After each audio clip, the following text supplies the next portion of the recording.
What up, everybody? Good morning and happy Tuesday. Grind My Gears Tuesday. Dan Kasper Show's on the air, on your radio dials, online, sportstalk1051.com, Google and Alexa home devices, Sports app, video stream up and rolling on YouTube, Facebook, and Twitter. Appreciate you making us a part of your starts on this lovely Tuesday morning, the final day of February. Tomorrow we turn the calendar to good old March, and March I feel like is like the kickoff to what could be a pretty darn busy, crazy, fun-filled next couple months here. We've got March Madness, we've got opening day, we've got the NFL draft, we got the Masters, we got turkey season, we got the opener for fishing season, all in the next couple months here. I feel like once we get through today and get into March tomorrow, it's gonna be a whirlwind. You know what I mean? It's gonna be busy. Good busy though, right? Should be a lot of fun.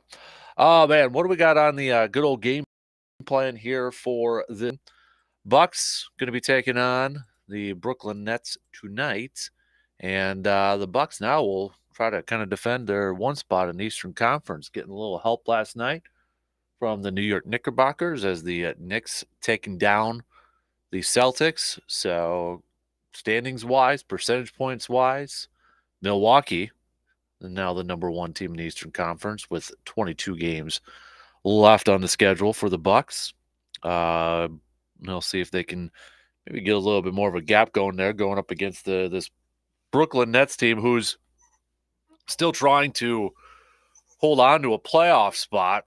They're the 6th seed right now, but 3-7 in their last 10, and obviously we all know what transpired before the trade deadline and such. But we'll see how it all plays out tonight for the Bucks. Can they get their 15th win in a row, or as my little guy will say, it should be 16 because he counts the All-Star game as a win for the Bucks since it was Team Giannis and Drew Holiday played on there too. So, but in terms of regular season games, will the Bucks get their 15th straight win? We'll talk a little hoops. Hey, speaking of hoops too, Marquette, the Golden Eagles, jumping up to number 6 in the AP poll rankings yesterday, in the latest AP poll rankings.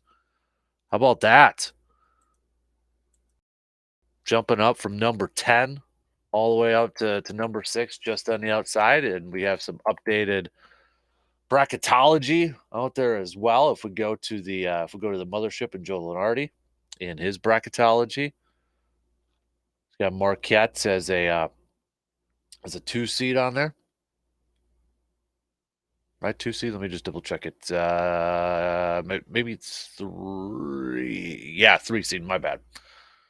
3 seed on there, but maybe a little bit of a chance to kind of move up, depending on how maybe the Big East tournament goes and such. But they're trending upward, no doubt about it.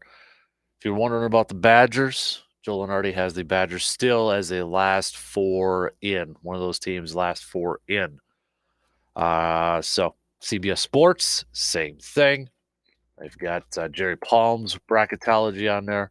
Wisconsin, still a one of those teams, last 4 in. We'll talk some more Badgers with RJ Cardinal. 2 more games left in the regular season for the Badgers. They got Purdue coming up later this week, and then they finish up their regular season against the Gophers. And honestly, that might be the must-win game if they want to get into the tournament at some point, some way, getting into the tournament there. We'll kind of talk it down and break it down with Mr. RJ coming up at about 8:25 here. So we're going to throw a little football talk in there too with RJ. Who are the Badgers that have the most to prove or have the ability to maybe really improve their draft stock with the combine and such? As we know, it kind of kicked off yesterday. No drills yet or on-field work that, but players coming in. And, we're going to hear from Goody here this morning. We'll get to that here in a second. But the Badger players maybe with the most to prove at the combine, or maybe have the most to kind of gain in terms of draft stock and all that fun. So plenty of Badger stuff with RJ coming up. Mentioned the Packers and Goody scheduled to take questions from reporters at the combine this morning. I know I picked Rodgers, and this was my day in the pool, but nah, I ain't feeling it today. I'm not feeling it. I don't think it's going to happen today. So moving on to next week, or maybe at the back end of this week or something like that. But I ain't feeling it right now. I'll just tell you that. So, but part of our press pass Tuesday, if you could be at the combine today and you could ask Goody one question, knowing that you would get a truthful answer, what would that question be? It was kind of your homework assignment, so it's time to turn in your homework assignments, kids. But what would that one question be if you could ask Packers General Manager Brian Gutekunst one question, get a truthful answer today at the combine? If you haven't, you still got some time. We'll hit that up a little under an hour from now, about 7:10. Do a little press pass here this morning. I'm kind of curious to see where you. I mean, I'm assuming a lot of people will probably ask about the quarterback position, especially the media that are going to actually be there today at the combine. But if you got something else, hey, I'm open to anything, man. All right, I'm open to anything. So send those babies on over. Okay, send those babies on over. So we're gonna hit that up a little bit later on. We're gonna throw a little baseball talk in there too. Why not? Right, spring training going on. Obviously, yesterday the big topic all across the sports landscape was, first glimpses of the new rule changes and that sort of thing. But yesterday the Brewers did get a 10-4 victory against the Royals. If you're kind of paying attention, sort of stuff when it comes to spring training games, but hitting a couple dingers yesterday for the Brew Crew. Mitchell picking up another hit. He's batting 500 so far this spring. It's kind of been some of the youngsters really standing up for the Brewers this year so far in the early parts of spring training, hasn't it been? I'm pretty excited to see what Garrett Mitchell can do in extended playing time this year. See what he can bring to the table. I mean, I think he's going to be the opening day starting center fielder, but what the kid can do for an entire season. What should we expect? What are some realistic expectations for a Garrett Mitchell? What do you think? I mean, we talked a little bit about it last week. Adam McCulvey had a good article up on .com. If you haven't read it, haven't seen it yet, talked about the increase in like some power for Garrett Mitchell and such. But I mean, what are some realistic expectations for this youngster? A lot of talk so far this spring about maybe the future of this starting outfield for the Brewers when you factor in, Weimer and Frelick and such. But we'll talk some baseball. We'll talk some Brewers, especially with those youngsters over there. We'll catch up with our friends from the Chip with Steel. Coach Casey just past 8:00 here this morning as their season is set to wrap up here in the regular season. A couple months, a little less than a couple months now. But we'll chat with him and get some updates and all that fun stuff as they try to get that playoff spot in this tough division that they're in. So we'll catch up with Coach Casey at about, what do you say, 8:05, so under 2 hours from now. I was thinking about this yesterday and kind of going back to how we opened up the program here, because I feel like, again, once you turn the page and get into March, and I know we had this topic, what was it, in October? Was it in October or somewhere around there? best sports month, and it was either like October or maybe March or April. It might have been April I think it was April for some people for the second one. But I feel like with March, it kind of, if you can combine March and April into one, then you've got something cooking here. Like we've got, it's almost like the start. As weird as this is going to sound, it's almost like the start of a new season. I feel like as soon as the calendar turns to March, because we do have March Madness, we do have opening day this year starting March 30th, a little bit early. Then, kind of rolls into that weekend. It's the Final Four, national championship. I mean, and then you got the Masters, and then the draft and such. So it's almost like the new year. I almost feel like this is the new year. You got NBA playoffs kind of starting up there in April, the regular season winding down here. I think for a lot of people out there, that's kind of maybe when they first start to pay attention to the NBA, or Bucks wise, get through the regular season, get through it healthy, get a good spot, and let's roll in the postseason, because you have those championship expectations. NHL, Stanley Cup playoffs, getting kind of fired up around the same time as well. So since it's kind of like a new year-ish, or a new season or something like that, let's do some crazy bold predictions as we enter this fun, crazy, busy time in sports, as we start to wrap up February here, move into March, and it's going to come in hot. But what are you thinking? And I'm talking, I want some bold stuff, and you can do it just on one. If you want to do it on one of your favorite teams, if you want to do it on multiple. Because I'll tell you, right, I got and you can expand it all the way into maybe a team that doesn't start into the fall, like Badger football or something like that. So I've got 1, 2, 3, 4, 5. I've got 6. I've got 6 crazy, bold. What are you thinking? Type of predictions that'll start up here. Probably any day now.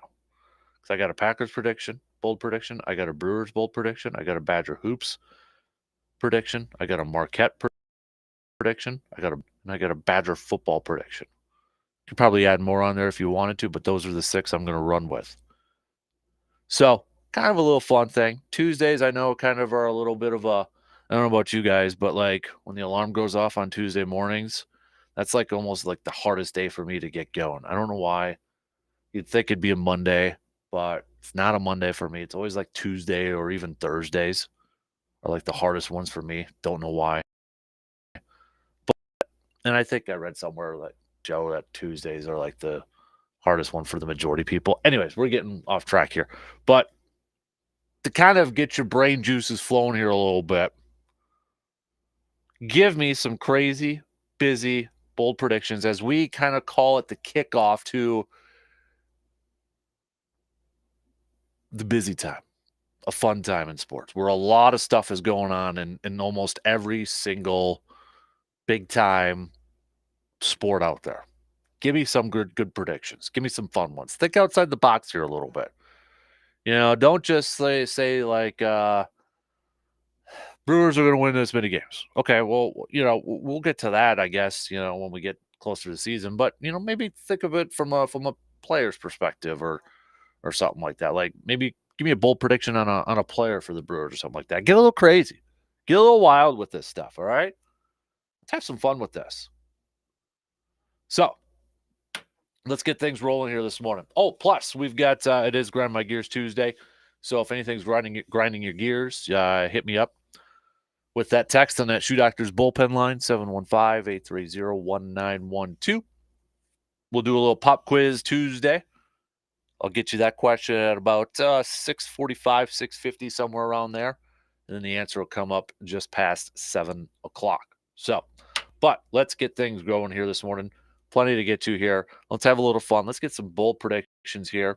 Let's talk some Bucks as they take on the Nets. realistic expectations for these youngsters, for the Brewers this season, most notably, probably Garrett Mitchell, because he's going to be the first one up since he's pretty much got a spot already in the starting lineup there. But you could throw in some of the other youngsters in there too if you like. I'm kind of talking about, the outfielders or even maybe a Bryce Terang and such. But let's uh, let's hit at it, right? Opening drive. Have a little fun here this morning. Bunch of stuff to hit up on, and I want some good bold predictions, all right? Let's see some crazy stuff. We'll be back after these few words.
Any plans on what you're going to be doing with your tax return this year? Maybe paying off some bills or expenses. That's reasonable. But what else is reasonable is making sure you also treat yourself once in a while. So, can I make a helpful suggestion for you? How about heading to Tilden Gun and finally upgrading that deer rifle or turkey shotgun of yours? Because let's be honest here, you've been thinking about getting a new one for a while now. Because really, when was the last time you updated that hunting firearm of yours? It's been so long you can't even remember. So, save a little bit of money from those tax returns this year and head on over to the locally owned and family operated Tilden Gun. They help you find that hunting firearm you're looking for. And the best part is that you won't have to use all of your tax return money because the gun has the best price and deals in the area. Whether you're looking for a new firearm or you want to check out some used firearms, Tilden Gun has a wide selection to choose from and no pushy salespeople to get you to get something that you don't want. Experience it for yourself. Just visit tildengun.com and visit their shop at 12427 90th Avenue, Chippewa Falls. All right. I don't know about you, but I was thinking I am so ready for spring. I was thinking the other day, I'm like, I know I talked about it last year, but I got to hit up some more golf courses this summer. I got to hit up some new ones. I want to do a little bit of a tour. It costs some moolah, but I gotta hit the courses a little bit more. I've got that golf itch, and I got to hit the water more this year too. The lines. I got a couple goals out there. I got a couple things that I want to do some bass fishing, more bass fishing this summer. Target some trophies in that, but definitely golf coursing. Got to hit some more golf courses too. Man, oh man. All right.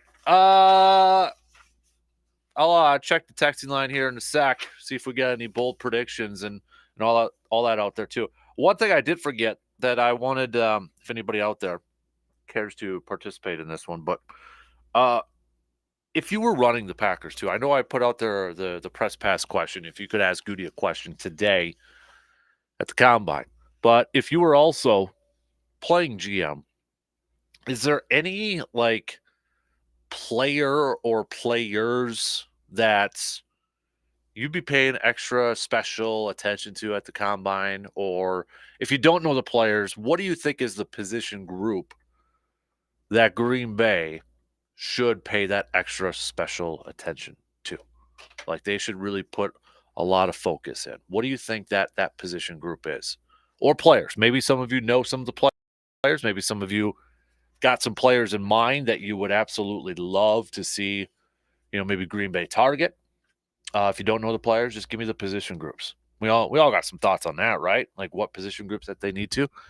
For example, I'll just kind of put this out there. Like, some people, I should say not some people, but some like draft experts, analysts, scouts out there voice said the tight end position has been, one of the most difficult ones to kind of forecast in the draft. Yet this year, there's a lot of hype surrounding some of the tight ends. So maybe you're of the mindset of like,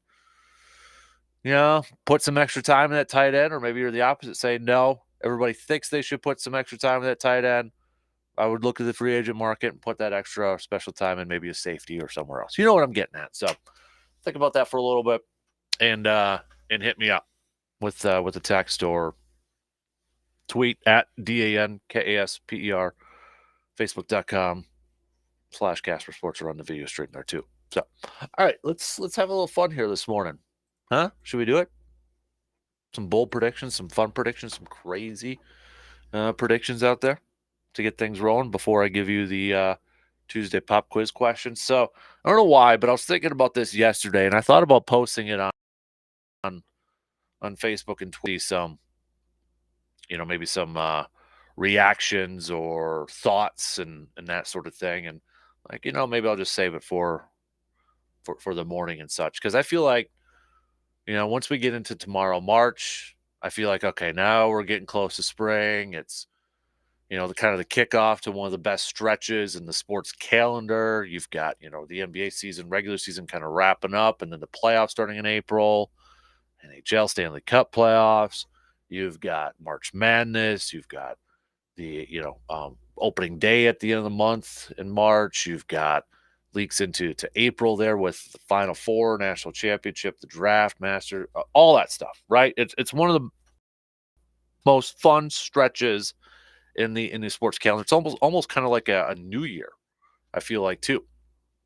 So, and plus March 15th, I mean, you got NFL free agency, that whirlwind of a time there. So, with all that being said, I feel like it's kind of like the start of a new season, the start of a new year. So, let's have like bold, crazy predictions. Let's have some fun with this. I have 6. I went with 6. So, like, I'm starting it off for March 1st, but I'm going to I've got some predictions even going into the fall. Okay. So I'll kind of start with Badger football. I don't know if anybody saw this video that let me see if I can bring it up here. I should have had it saved on here, but Wisconsin football had tweeted out was it yesterday? I think it was yesterday already. Luke Fickell kind of talking about talking to his team as they were working, kind of talking about maybe some of the goals and the expectations and that sort of thing. And then let me see if I can just find it. But if you want to talk, I wish this would have dropped early yesterday morning, because it would have been a nice for Motivational Monday on here. But here's Luke Fickell, new Badger football coach, talking to his team yesterday. Here, just listen to this.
All right, that was audio courtesy from, again, the Badger football Twitter account there. New head coach Luke Fickell. Again, like, I wish that would have dropped earlier.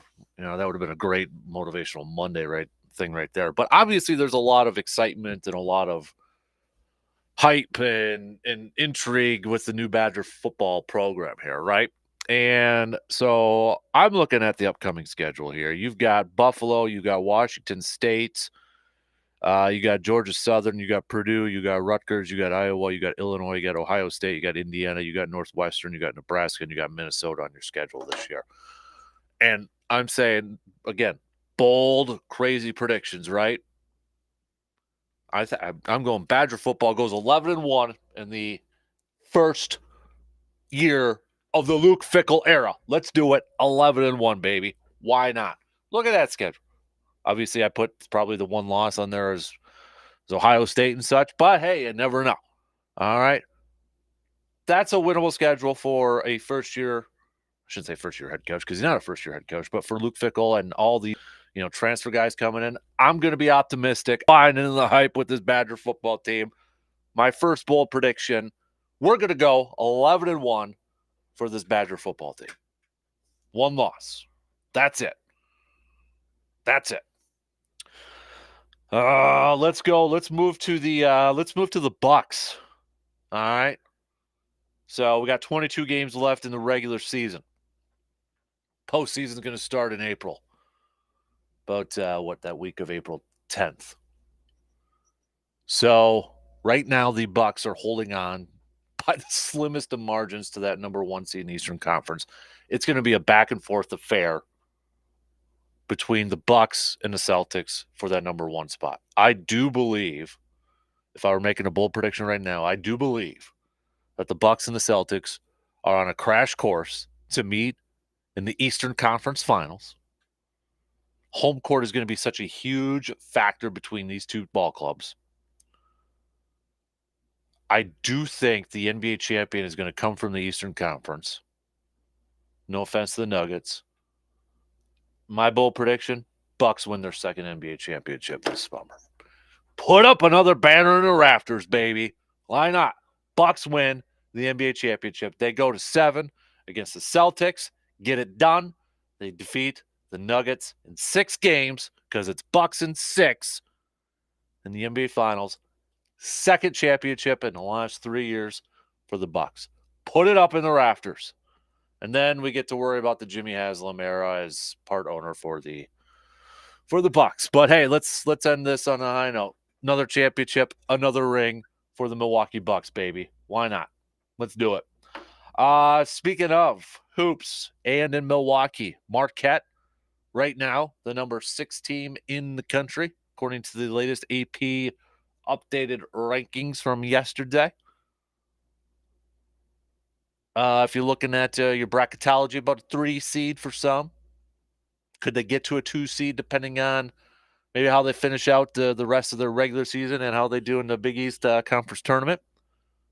They're definitely trending upward for a potential 2 seed. I think Marquette advances to the Sweet 16, but I ultimately think they will fall in the Sweet 16. So the second year by Shaka Smart has done a fantastic job. He needs to be talked about more as coach for the year. What he has done with this program in just his second year is fantastic. It's making Badgers fans jealous, maybe a little frustrated that they didn't go after the Madison native for their head coach. But I think, Marquette with this fantastic season, they will advance to the Sweet 16, but they will fall in their Sweet 16 game. That's my prediction. Badger Hoops, I think they make the tourney. I think they make it in as one of those play-in games, but I think they lose that game. So they're going to have one of the first games of the tournament. They're going to be like playing in for that 11 seed. Depending on your bracketology you're looking at, Mississippi State or OK State. I think the Badgers will technically get in, but they're going to be in one of those playing games, but they're going to lose that game. But they made it, I guess, right? Counts in the record books. And this weird Badger season will conclude that way. And then I think Greg Gard ain't going to be fired. And I know Jim Polzine actually just did this. He talked to Chris McIntosh because it was over the weekend. If you want to check it out, Masson.com, Wisconsin State Journal. And he said, Badger fans have been wondering about, could Chris McIntosh do something similar to the men's basketball program like he did with the football program? And he talked to McIntosh about it. McIntosh downplayed it. Although I will say he also kind of downplayed the whole Paul Chryst, moving on from him at one point last year too, and look what happened. I don't think Greg Gard's going to lose his job. I think Greg Gard will be back next year, but I think that spotlight's going to be a little bit brighter. I think there's going to be some expectations next year for some improvement, and maybe there will be with some of these youngsters like Connor Segan. He's been a bright spot so far this year. Will he continue to make a jump next year? That sort of thing. Maybe more consistency from Chucky Hepburn. Brewers wise. So, you could go a bunch of different things. I did not go with a prediction or a bold prediction of wins for this season. I'm going to save that for once we get closer to opening day here. So I wanted to kind of make it a player or maybe like a trade or anything like that. I don't think they will trade any of their main dudes. I'm talking the Willie Adames, the Corbin Burns, the Brandon Woodruffs, because I think they will be in contention for a postseason spot. I think that's going to be the case. So I went a little bit of a different route, and I'm like, okay, do I want to make a bold prediction on a younger player? You know what? Let's keep it simple. All right, keep it simple, stupid. I'm going to go with Christian Yelich. I think my bold prediction. I know it might be asking for a lot, but we shouldn't be asking for a lot for what he's getting paid to do. He gets his batting average up to a 270. He's going to be a 270 hitter, and he's going to have 30 home runs. 270, 30 home runs, 30 dingers for Christian Yelich. That's my bold prediction for this year. And you know what? It might be my bold prediction for the next couple of years here, as long as he's with the Brewers and that. Why not? Come on, dude. Got a new little stance, got a new little swing there. We're going to see Christian Yelich debut coming up here soon in spring training. Hopefully we won't read too much into it, whether it's been a good appearance or a bad appearance for him, but why not? Let's go 270 and 30 dingers for Christian Yelich for my bold prediction. So those are 5, right? 1, 2, 3, 4, 5. My 6th and final bold prediction. No. I'm going to do another one. I forgot the Masters on here. I got to do a Masters one on here, right? Okay. So the Masters. I'm going to do a bold prediction here just because I love the Masters. Everybody, if you watch one golf tournament, it's probably going to be the Masters on there. I ain't going to do a Tiger thing on there. So I'm going to go bold prediction, and it's completely based off of watching the documentary on Netflix, Full Swing, because now I'm a fan of a lot of those dudes on there. But my bold prediction, I think Tony Finau wins the Masters. I want Tony Finau to have some success. I don't want to spoil the documentary if anybody hasn't gotten a chance to watch it, or if they want to watch it. If you don't necessarily have to be a golf fan to watch that, okay? You don't really have to be. It's just a nice, kind of cool inside look on the other lives of these golfers. Because when you talk about golf too, it's always Tiger, Tiger, Tiger, Tiger, Tiger, Tiger, Tiger. I'm one of those. But I think that especially in the world of golf, it is an individual sport. But this opens the door like, oh, okay, I know more about that guy now. I think I want to be a fan of that guy. So I'm going Tony Finau. Without kind of spoiling it for you, and it's based solely on the Netflix doc Full Swing. All right, so I said 6. I added one more on there. Let's go to the Packers. Now, my bold prediction for the Packers ain't nothing about the regular season. Ain't nothing about making the postseason. It's something that's going to be decided here in the next, maybe next any minute now or the next couple weeks or however. I think Aaron's back with Green Bay next year for the final year. I think it's going to happen. I've been teetering back and forth on this thing. At one point, I thought he was gone. I thought he was going to be traded. I've gone back and forth. So my crazy busy time in sports is March, April, New Year's start. To kind of wrap up my predictions here, my bold predictions, my crazy predictions, I think Aaron will return to the green and gold for this upcoming year.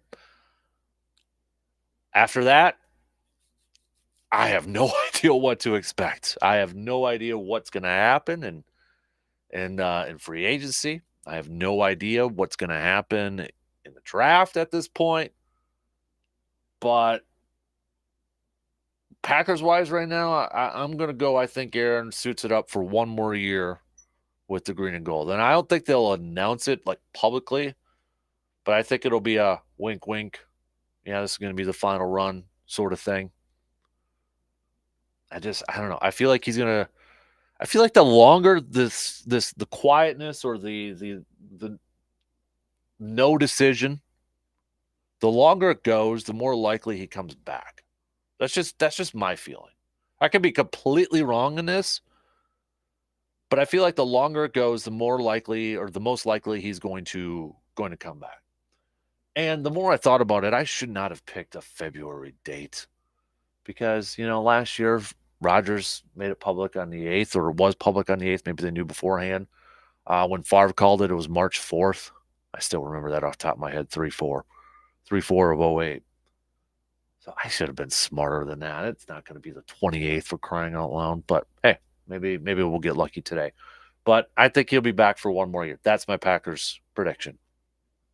And then, you know, we'll see how it affects the draft. We'll see how it affects free agency, that sort of thing. I'm reading some mocks right now. They're kind of fun to read. They're kind of fun to pay attention to. I know I kind of asked the question too, like who, if you were running the Packers, who or what position are you paying the most attention to at the combine this year? I really kind of hit that up more after free agency. Because what if Green Bay or any other team for that matter, fills a need via free agency? That changes the draft board. That changes a little bit of a need for the most part. Somebody goes out there and they drop a boatload of cash on a safety or a tight end. Maybe that changes their needs, at least initially, right away, or maybe it pushes down that need to later on in the draft and such. You know what I mean? So, but they're kind of fun to read right now, and I've done it a couple times with the mock drafts online, like Pro Football Focus or Pro Football Network. They've got those fun tools to kind of figure it out and do some trades and such. But really, kind of hit it in a gear after the combine, after free agency and such. So, but all right, those are my 7. Count them, 7 crazy bold predictions as we're entering a crazy fun busy time in the sports world. What kind of crazy bold weird predictions, bold predictions do you have? You can hit me up on Twitter, Facebook, or on the texting line 715-830-1912 on that Shoe Doctor's bullpen line. All right, went a little long. That's okay. We got to take a quick break. Then we'll finish up the first hour. But before, it's time for your pop quiz question.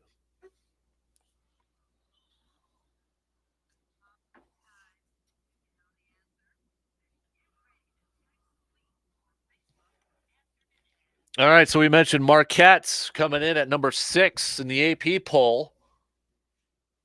That is their highest ranking in the AP poll since when?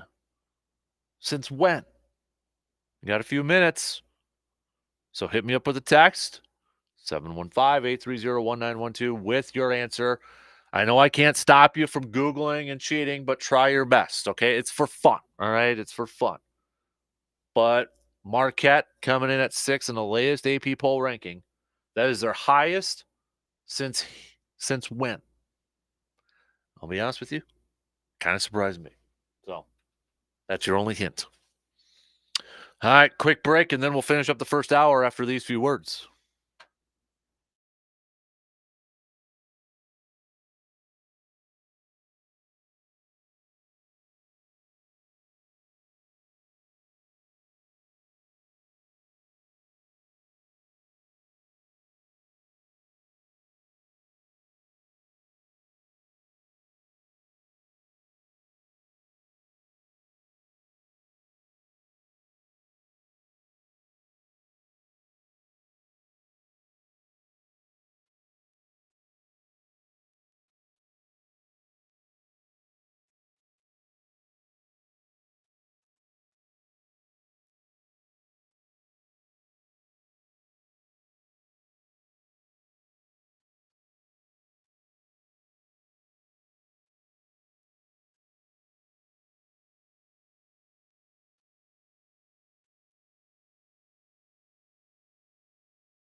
There's lots of stuff going on at our website, sportstalk1051.com. If you want to be a producer for the program and help us out with some of the segments and input and analysis, we're looking for you. Just go to sportstalk1051.com, click on the subscribe or actually the enter and win tab. I think it's up there. But do that, and while you're there too, don't forget to vote for your favorite brat flavor from Mike's Star Market. Picked up a package of each yesterday. Going to try them up there and then taste test them and vote which one is your favorite. All right, time for your answer for the for your pop quiz question of the day. Marquette hitting number 6 in the latest AP poll rankings yesterday. That is their highest ranking since when? Well, according to Marquette basketball's own Twitter feed, at 1978, the 77-78 season. So that was when they reached number 1 up there. So I would have accepted 77 or 78 because 77-78 season, if we go based off Marquette's own Twitter account, says since 1978. So, but I was like, oh, what about when their Final Four team? Where were they up there? Well, they were just on the outside. I mean, they were at one point number 8 in that Dwayne Wade season, it looks like. But yeah, that's their highest since, got to throw it all the way back to the 70s. So I think we had a couple people getting it correct on there, but quite a few of you picking that Dwayne Wade season on there too, which it was close. It was close, but a little fun nugget for you there. No doubt about it. All right. We'll go through some of the bold predictions on our texting line. G-Man's got quite a few of them. G-Man, you're retired, man. You got to be sleeping in, bro. But we'll get to some of those coming up just past the 7 o'clock hour. That's also when we'll do some sports nuggets and a little press pass. We'll do a little press pass. If you could ask a question to Goody at the combine today, what would it be, knowing if you got a 100% truthful answer from him? So you can text those on over to the bullpen line, 715-830-1912. We'll finish up the first hour, though, with Morgs. Good morning, Morgs. Hey, good morning, Kasper. G-Man, that's not retirement.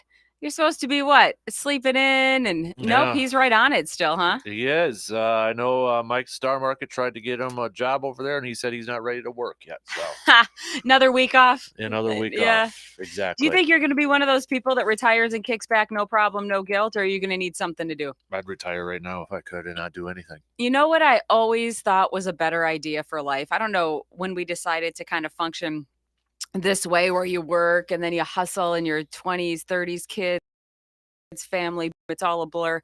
And then when you're older, because I know a lot of people would prefer the reverse. Like, I know a lot of older people that are like, yeah, no, I got nothing else to do. I'm going to pick up a few shifts. I'm going to work. And then when you're young, you can kind of have energy, blow it off, do what you usually do anyway, knowing that you'll eventually settle down when you're older, wiser, more reliable, get your butt to work, that kind of thing. Yeah. So you could flip it over, be retired. Little Benjamin Button-esque. What do you think? I can see that. Yeah.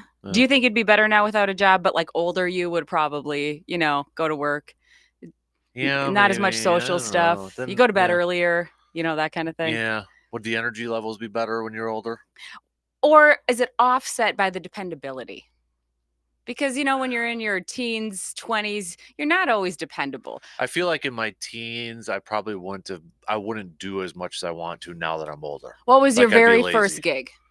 My very first job? Very first job. I worked at a full service gas station pumping gas. Okay. Did you like it? Except for the people that would come in when it was like a tornado warning and they all of a sudden needed gas and it's hailing and everything. But you're the one that has to go out. I'm the one that has to go out there. And there was this one lady, I won't say the name that we used to describe her. Okay. But she would come in and be like $2 worth of gas, check the oil. $2 worth of gas? Oh, I got a flat tire. Do you guys do that? No, we don't. But she'd throw a fit and all that. She'd be, check the oil so you're under there. And she would blast the horn at you if she needed something. Oh, God. So this was like legendary client. You remember all these years later. Yes. There was a name for her that we used. I understand. I think we can fill in the hello, my name is tag. Yeah. There was... Now, do you miss a full service station? Because you're kind of a control guy. Do you like? Because when I was driving, like for example, in Jersey, they still do that, and some places do it exclusively. Like you're not able to get out and pump your own gas. Right. Would you rather have a full service station option, or do you like the whole I'm going to get out, pump, and run into Quick Trip and grab something Yeah, from the roller? I'll just do my own on Yeah, there. you Yeah. wouldn't use a full service if you had the option. No, probably not. Okay, so then moving from that, what was your second job? Cool. Well, I got promoted to like working inside there. I Oh, worked you there. started and worked your way up. Yeah, because then they got rid of the full service part, and then because it was a full service gas station, plus we sold guns and minnows. Bait and tackle shop. Yeah, I was gonna say, yeah. where are the grubs? Right, exactly. Yeah. Probably like groundskeeper for the Forest Service then. Would be the Okay. next one. But it isn't it. I'm a firm believer, and this just reiterates it. You should always have to work customer service once in your life Yeah, in some I capacity. can say I never worked food. Oh, I did. Yeah. I'll tell you stories. Probably the same lady that blared the horn at you when you were trying to help her with her tire. Yeah, no kidding. All right, thanks, Morgs. 1 hour. We got 2 more coming up.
All right, second hour kicking off on this Grind My Gears Tuesday. What's up, everybody? Appreciate you tuning in, and hopefully you're all off to a fantastic start here. Coming up, we'll talk some football, talk some green and gold and such. If you were running the show for the Packers, who would you be paying attention to the most at the combine, or what position group? If you don't know some of the players, what position group would you be paying attention to the most? You can hit us up with some texts, tweets, Facebook, all that fun stuff there. We were having a little fun in the first hour there, going with some crazy bold predictions for the rest of 2023, because I feel like now the calendar is going to be flipping over to March. It's going to be some busy, fun times coming up here. So we had some fun with that. Some predictions out there. C-Bomb going with Corbin Burns will win the Cy Young Award running away. Steve from Eau Claire, the Packers will trade not only Rodgers but Love as well in a 3-team trade, hauling 12 draft picks over the course of 3 years. So we got G-Man, our Hall of Famer, as well. Sarah going. My predictions are the Badgers will make the tournament, the Brewers will win the division, and the Packers will get a one in the Casper Classic this year. That a boy, I like that one. Bucks in 6 as well. So good stuff there. Keep those coming with the text, tweet, Facebook, like I said there. So we'll get back to that. We're going to talk some Badgers with RJ Cardinal coming up at about 8:25 this morning. Right before that, we'll catch up with our good friends from the Chip with Steel on over there. Bucks are also in action tonight, taking on the Brooklyn Nets. Will they get 15 wins in a row? Will they extend their winning streak to number 15? The Bucks right now holding on to that number 1 spot in Eastern Conference, thanks to the Knicks beating the Celtics last night, just by the slimmest of percentage points right now. All right, we got a little press pass coming up here. We're going to hear from Goody later on this morning at the Combine. So if you were there, could ask him one question and get a truthful answer, what would it be? What would it be? We'll get to some of your picks coming up here. But first, we've got Sports Nuggets of the Day, brought to you by ANSA Associates. Surveyor, if you're listening, good one for you. 1931, the Canadian Rugby Union adopted the forward pass. 1940, the first televised basketball game was shown. The game featured Fordham University and the University of Pittsburgh from Madison Square Gardens in New York. What else? Wilt Chamberlain, 1967, set an NBA record with his 35th consecutive field goal. Mark Messier, 1998, with the Vancouver Canucks, became the 4th NHL player to score 1,600 points. 1999, Venus and Serena Williams became the first sisters to win the WTA Tour events on the same day. 2002, it was announced that John Madden would be replacing Dennis Miller on Monday Night Football. Madden signed a 4-year, $20 million deal with ABC Sports. Those are just some of your sports nuggets of the day, brought to you by ANSA Associates. I might be opening up a can of worms if I ask this, but boy, oh boy, who is your least favorite, not play-by-play, but least favorite color commentator in all of sports? Like, Monday Night Football went through some weird one, like the Dennis Miller one, right? That was off the wall. That was a crazy experiment. Then they had Tony Kornheiser on there a little bit. At least he had a sports background. He's a sports writer and such. But there was kind of mixed reviews over there too. Actually, no. Yeah, let's do this a 2-part one. Your least favorite color commentator, and then who, I feel like I know the majority on this one, who they're going to pick. But if you could put somebody in the booth to be a color commentator, who would it be? I feel like a lot of people are going to probably pick Pat McAfee on there, but if you couldn't pick Pat McAfee, or if you have somebody else, maybe who would you roll with? Think about that one for a little bit. All right, let's do a little press pass as on this Tuesday morning.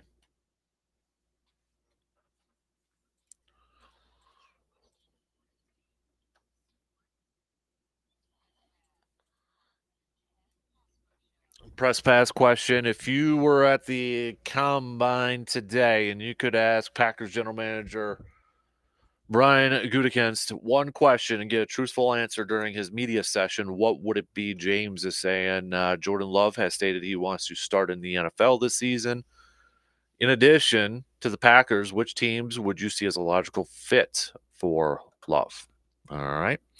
A lot of you on the texting line also just kind of generally saying, are you going to trade Aaron Rodgers or not? So obviously I think that's going to be a big question for Goody, not only from the media, but probably from some fellow NFL general managers and NFL personnel out there, right? He's probably going to be hit up with that question. I think my question, I've gone, I mean, the easy one would be like Aaron Rodgers or Jordan Love, right? I mean, that would be the easy one out there.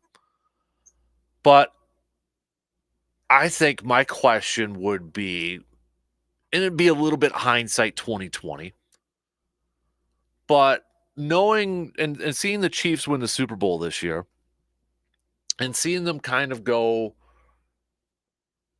because Green Bay and Kansas City had something similar in the offseason. They both traded off their number one wide receivers. And I'll say this too, like, you know, the Chiefs did have Travis Kelce still as a pass catching option. Green Bay, though, I would say, you know, they had Aaron Jones. I mean, if you want to kind of do a position by position comparison, and I know that's not always necessarily fair, but you know, I would pick Green Bay's, you know, running backs group over, you know, Kansas City's. I'd definitely take Kansas City's tight end over the whole group of Green Bay and such. But just kind of strictly focusing on the wide receiver department, you saw both teams trade off their number one wideouts, Tyreek Hill, Devontae Adams. And you saw both teams kind of replace their number one wideouts in a different way. Green Bay moved up in the second round to get Christian Watson. Then they put a lot on the table, or a lot on the shoulders of a fourth round pick in Romeo Doubs. And they brought in Sammy Watkins and elevated Allen Lazard to a number one and still had Randall Cobb. Chiefs, meanwhile, after trading Tyreek Hill, they bring in Juju Smith-Schuster. They signed Marquez Valdez-Scantling. They also drafted Sky Moore, but then brought in Kadarius Toney before the trade deadline. So, little bit different of a process, right? Little bit of a different one. And I know this would be a hindsight 2020 question, but I probably, this question I'd ask Goody is like, do you regret filling your wide receiver room the way you did? Did you put too much on young wide receivers, rookie wide receivers? Did you, expect a little too much from Sammy Watkins? If you could do it all over, and it'd be easier. Well, yeah, but I'd like to know his mindset about the wide receiving group. And now seeing, Kansas City win the Super Bowl and kind of how they went about it. Does he have any regrets? Does he view it as I dropped the ball in that department, in the wide receiver department? I maybe should have done a little bit more to maybe keep a guy like an MVS or gone out there to bring a guy like, and I know Juju Smith-Schuster wanted to go to Kansas City, but, a receiver like that or something like that. Should he have done more? Should he have brought in maybe some more established veterans to kind of be that stopgate for the youngsters and maybe not rely on the youngsters right away so much in the season? You know what I mean? Like Christian Watson obviously really developed at the end of the season, and I think, they're really excited about his development. Didn't really hear a whole lot from Romeo Doubs at the end of the season like you did in preseason training camp in the beginning of the year. But there's excitement there. But, with the quarterback like Rodgers ending it, the near, what would he have done different with the wide receivers? And I want a truthful answer from him. What would he have done different with that group? Seeing what the Chiefs did and seeing that the Chiefs are Super Bowl champs again, what would he have done different with that group? That would be one question I think I would like to ask that Goody. And the caveat to this exercise is that we know will get a truthful answer. Like, he can't talk around it. He can't, say, well, we still got we had a lot of confidence in the youngsters, blah blah blah. I want a truthful answer. And maybe another one that I'd kind of throw out there too would be something related to, maybe a little bit related to the defense and the defensive performance. And I know he'd probably be throwing Joe Barry under the bus or something like that, but maybe one of them would be like, "Hey, Goot, what do you think about LaFleur keeping Joe Barry? What do you think about that? You cool with that, or would you have liked to have seen the coach make a different move there, go in a different direction?" Those would just kind of be a couple ones I'd throw out there, probably. So, but kind of going to the combine question too. Player wise, position wise, if you were running the show, if you were Goody, where would you be directing a lot of your attention to? Um, I think the easy one was going to be like tight ends. Obviously, I mean, if you're starting to dabble into mock drafts, you're probably seeing a guy from Utah named Kincaid, Dalton Kincaid, who I think Daniel Jeremiah. And again, this is the weird one here. Like, I think it was Dalton or Daniel Jeremiah that had him going to the Packers in the first round at that 15th pick. But if you look at some of the other mocks out there or evaluations, they've got him like a second round grade on him. So it's like, geez, it is also February. We'll get into March here. It'll all kind of play out there. But that's kind of like the hot name out there, it seems like, in the tight end group. You got the kid from Notre Dame on there too. The mammoth tight end from Georgia who's like 6'7" or 6'8" for crying out loud. I mean, you would like have to completely miss the guy if you're a quarterback. I mean, you'd have to be like Uncle Rico or something out there to miss that target. I mean, holy moly. But I think definitely it's the tight end group. You need a difference maker. You need a playmaker. But the also part too is if we go with the narrative that tight ends are one of the most difficult positions to figure out in a draft, like a lot of scouts out there say, how much do you put on the plate of a rookie tight end? How much are you comfortable in doing that? If you draft a tight end early, are you still going out there and maybe trying to find an established veteran? Maybe that is bringing back Robert Tonyan, or do you fork a little money out there? I know Mike Gesicki is a guy that's a lot of Packers fans have talked about, the Dolphins tight end. He's probably going to cost a little bit of moolah, and he had a down year this year. Was it him, or was it the style of offense that he just didn't fit in? You had Tyreek Hill, you had Jalen Waddle,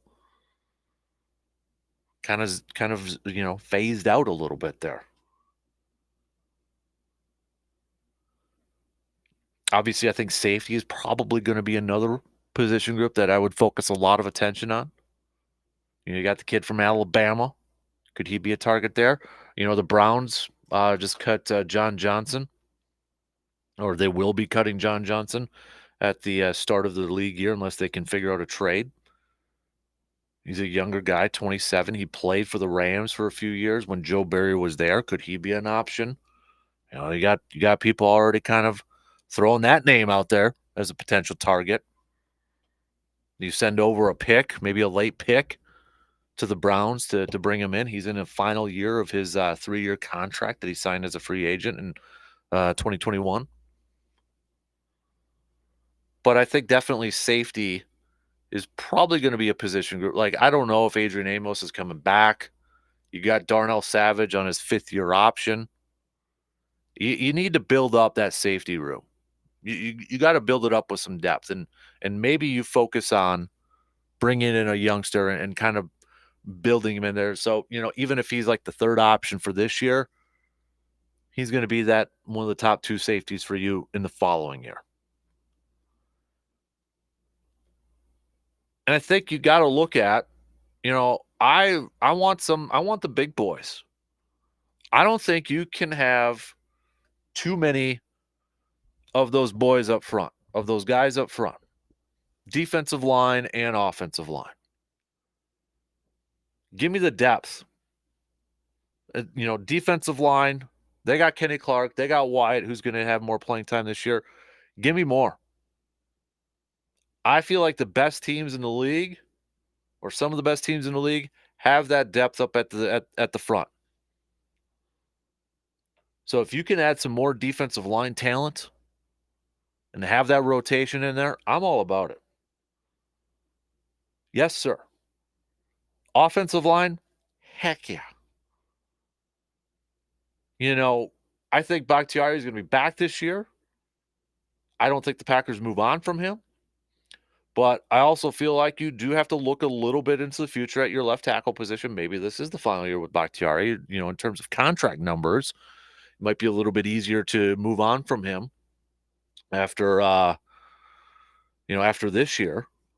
But is it going to be Yash? Is it going to be somebody else? Elton Jenkins, he ain't your right tackle anymore. Zach Tom, where does he fit in? Is he a guard? Is he your right tackle? Is he your new center if they want to, maybe move him to center, maybe move Myers to a guard?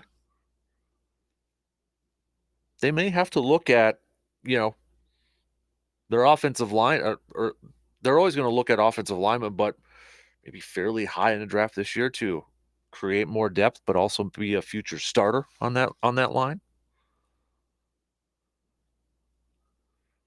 Those would be the ones I kind of take a look at. And one question that maybe a lot of people aren't kind of discussing, but maybe it's something we need to look at, and maybe I'm just kind of I'm throwing darts out there or something, but the running back group is going to be, the running back position for the Packers is going to be something kind of interesting here. A.J. Dillon's in his final year. We know about the restructure for Aaron Jones. Would you be that surprised if Green Bay invested a pick, round 2, round 3, in a running back? They did it with A.J. Dillon, right? When they already had Aaron Jones and Jamal Williams. I guess I wouldn't be totally surprised if they do that. I think it would ruffle some feathers amongst Packers fans out there. But how much of a focus do you put on that running back position, knowing A.J. Dillon's in his final year? Now, I think A.J. Dillon would love to stay in Green Bay. I mean, he is the mayor of Door County, for crying out loud. But would A.J. Dillon stay in Green Bay for less money, knowing, running back contracts, you might only get one? Would he stay in Green Bay for less money, or if he had the opportunity to go elsewhere for a few more $1 million? Again, knowing if it's your last one or your only contract, what do you do? That's a hard business decision to make. I mean, put yourself in those shoes. Maybe you're one of those of hey, money don't mean everything. Money isn't all about happiness. Or maybe you're like, hey, money does buy happiness. What are you talking about? Everybody's different. It's okay. But I'm really kind of curious too to know what is the plan. And maybe that's another question that I'd throw in there as a press pass option for Goody and the Packers, is like, how high do you view as running back as a need? Knowing the future might be the cupboard's a little thin. It's a little bare.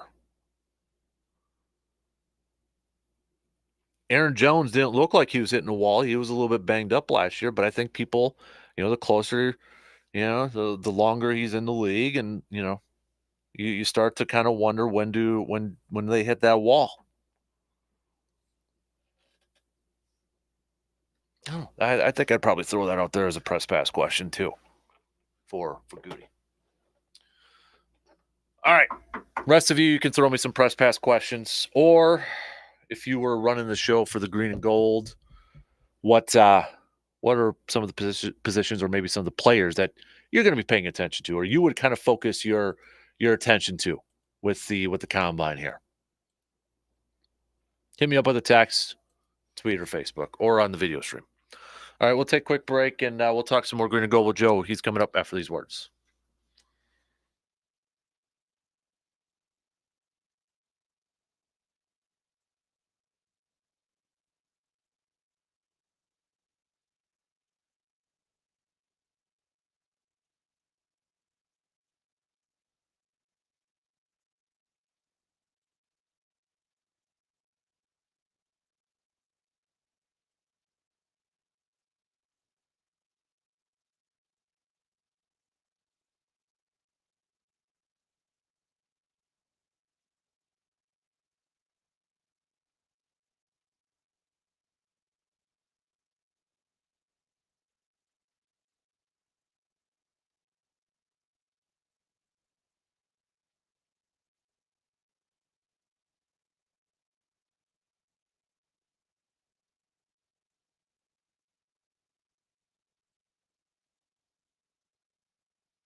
Feeling sore from all that snow shoveling we've been doing this winter, maybe lately, or maybe chipping some of that ice off from the last 24, 48 hours and such. Been seeing a lot of you at the end of your driveways trying to clean that up. Got some aches and pains from all the lifting of all that snow and ice, scoop by scoop. Well, we can't stop all that snow and, well, rain turning into ice, freezing rain from coming. But it is possible to help alleviate that pain with the help from Chippewa Valley Orthopedics and Sports Medicine.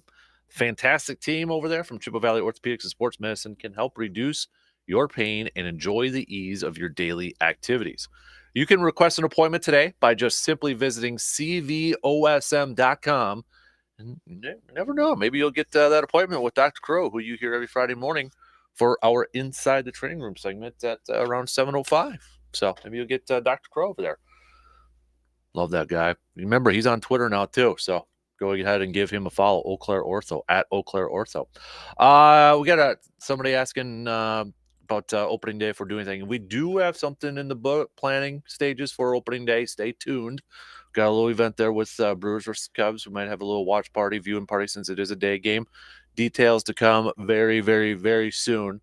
Like I've been saying this morning, we've got busy March planned up and April. We got something for obviously March Madness with the bracket challenge. We've got opening day. We got a little something planned for the Masters, and of course the draft. And then we got the Packers tailgate tour that I'll be emceeing as well. So we've got busy March and April coming up here, no doubt. But yes, opening day. We got some details coming very, very soon. Combine coming up here. It's been going on this week. We haven't gotten any drills yet, but we're going to hear from Goody this morning.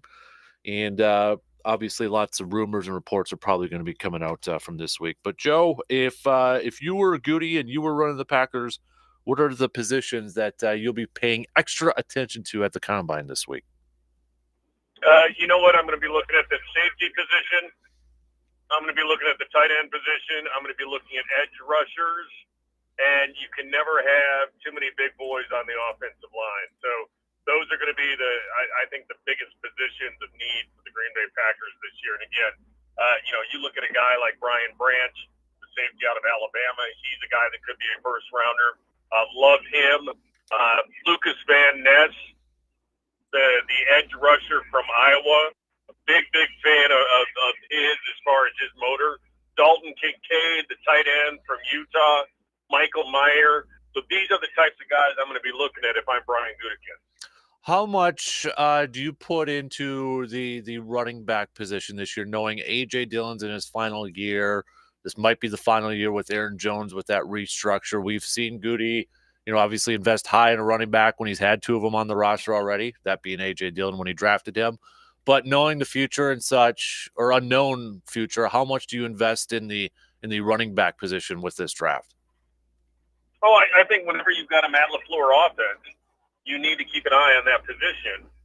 And whether or not the quarterback is Aaron Rodgers or Jordan Love, the running back position in this offense is always going to alleviate pressure on that quarterback. And again, I think that's a Matt LaFleur offense with the zone blocking and zone running scheme. And so, yeah, I think it wouldn't surprise me at all, third round, fourth round, if Goody picks a running back.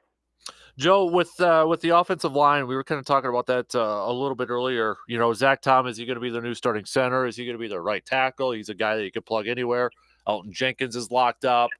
David Bakhtiari, he was good last year when he was playing. Obviously, there's probably still going to be concerns about his long term. Maybe better to release him after this upcoming year in terms of cap situations and such. But when you look at this offensive line, would you say guard or tackle being a big need that the Packers have to look at in the draft? I think you got to look at that tackle position. I think, and again, the question is going to be, do they restructure Bakhtiari this year, and is he a part of this Packer team in the future? Now, again, you hit it on the head. He was really good when he was in the lineup last year. My only concern, obviously, are the last couple of years of injuries. He's 31 years old now, and so I think you need to continually restock the position. And I think you brought up Zach Tom in that center position. Josh Myers, in my opinion, has regressed since they plugged him in, and so I think if Zach Tom is one of the five best linemen, and again last year, based on last year, he showed it.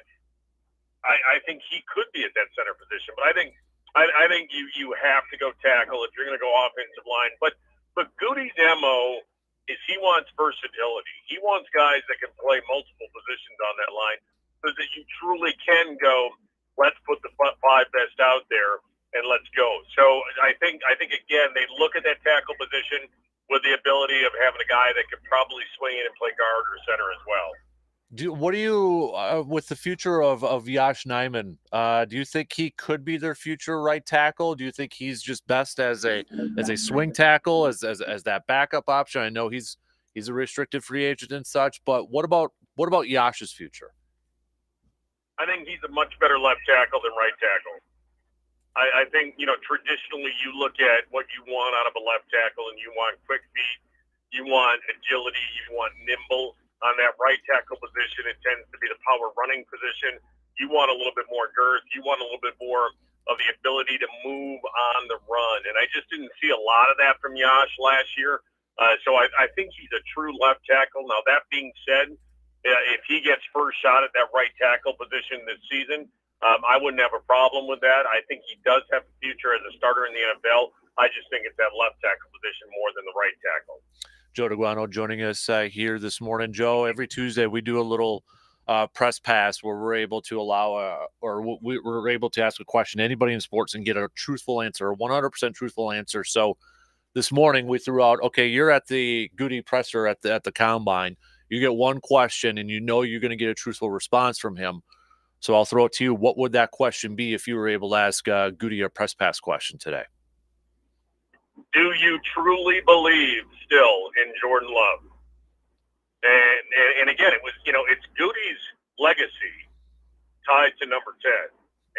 And so, today, do you think Jordan Love not only can be a starter in the NFL, but a successful starter in the NFL? Do you believe he can, Joseph? I know you've been back and forth on it. No, I've never been back and forth.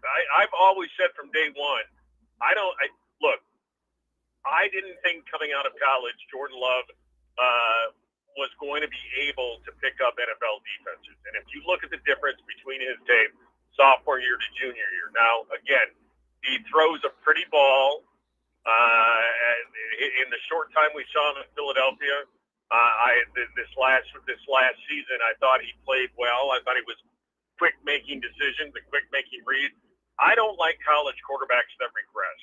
I don't like college, and I know everyone says, well, he lost his weapons and he had a new offensive coordinator, and I don't like when I see regression from a college quarterback and then taking the chance on that kid in the NFL. I hope I'm wrong. I 100% hope I'm wrong. I want to eat crow for the next 15 years if Jordan Love is a successful quarterback in the NFL. I still, to this day, though, have questions. And again, this goes back for me on the tape that I reviewed going into the draft that year. And so this has nothing to do, again, I don't see the kid practice. I don't know what he's like right now. I don't know if he has it. I know a lot of people are saying right now that Green Bay is gone. It seems over the last couple of years into more of a, hey, we know what we've got now with Jordan Love. I'll believe it when I see it. And so, again, I just think that this was a kid coming out that certainly needed some time as a backup in the NFL. He got that, obviously, behind one of the better players in the NFL. And again, I hope he has what it takes to be a very successful NFL quarterback. I just go back to the question marks that I had in the draft, and I still have those same question marks. Joe, going back to tight end and safety with the draft, and you look at the last few years, I know scouts have always said it's really hard to predict tight ends when it comes to the draft. I mean, look at the best ones in the league right now. They weren't first round picks. Same could be said for safety, with recent history. What, in your opinion, would be a riskier pick for your 15th overall pick or 15th overall selection? Drafting a tight end or drafting a safety? Drafting a tight end. Well, let me quantify this. Brian Branch, in my opinion, is the one safety, I think, who's a plug-and-play safety in the first round. And so I think if it's anyone other than Brian Branch, I think that's a huge risk if you want that guy to be the quarterback of your secondary. So I would say if it's not Brian Branch safety, and if you've got Brian Branch in the mix, then I switch over to tight end. And I think this is a really interesting class of tight ends. I think you've got some guys, in my opinion, that can be true, inline or slot guys. You get a lot of either ors over the last couple of years, but I think Dalton Kincaid, I think Michael Mayer, I think the kid from Iowa has some upside. And so I think you've got some legitimate tight ends who can either be that inline guy or you can split them out, put them in the slot, put them in motion, that type of thing. And so really good class. But yeah, you're right. Those are two tough positions to plug and play in the NFL. But if Brian Branch is there at 15, or if the Packers make a trade and let's say they've got, is the guy that I would want with that first pick in the first round. And so again, it depends on the person. I just love his intelligence, and I love Brian Branch's ability to read an offense and put players in a position to be successful. But yeah, it's not the easiest position to play, and neither is tight end. If the Packers do, and I think we all think they are, but who knows with Goody? We've been talking about this with wide receiver for how many years, but we assume that Green Bay is going to be looking at a tight end in the draft, and a lot of these tight ends bring different skill sets. I mean, some are like 6'7" or something, like the kid from Georgia. You got Mayer from Notre Dame and such. If it were up to you, Joseph, what would be the main trait that you would look for in a tight end? Do you care about if that tight end can block? Do you mostly want to be that receiving threat, up the seam, an athletic guy like a Jermichael Finley, if we want to use a Packers reference? What would be the main trait that you would look for in this tight end group? Again, and it's interesting, Captain, because obviously and this is a much different situation, but I've got two sons that both played the tight end position, and right now we're still looking at where my youngest son might go to school, might play ball, and it's interesting because at his level, on his huddle, he put his blocking first, his in space blocking, his ability to block on the move.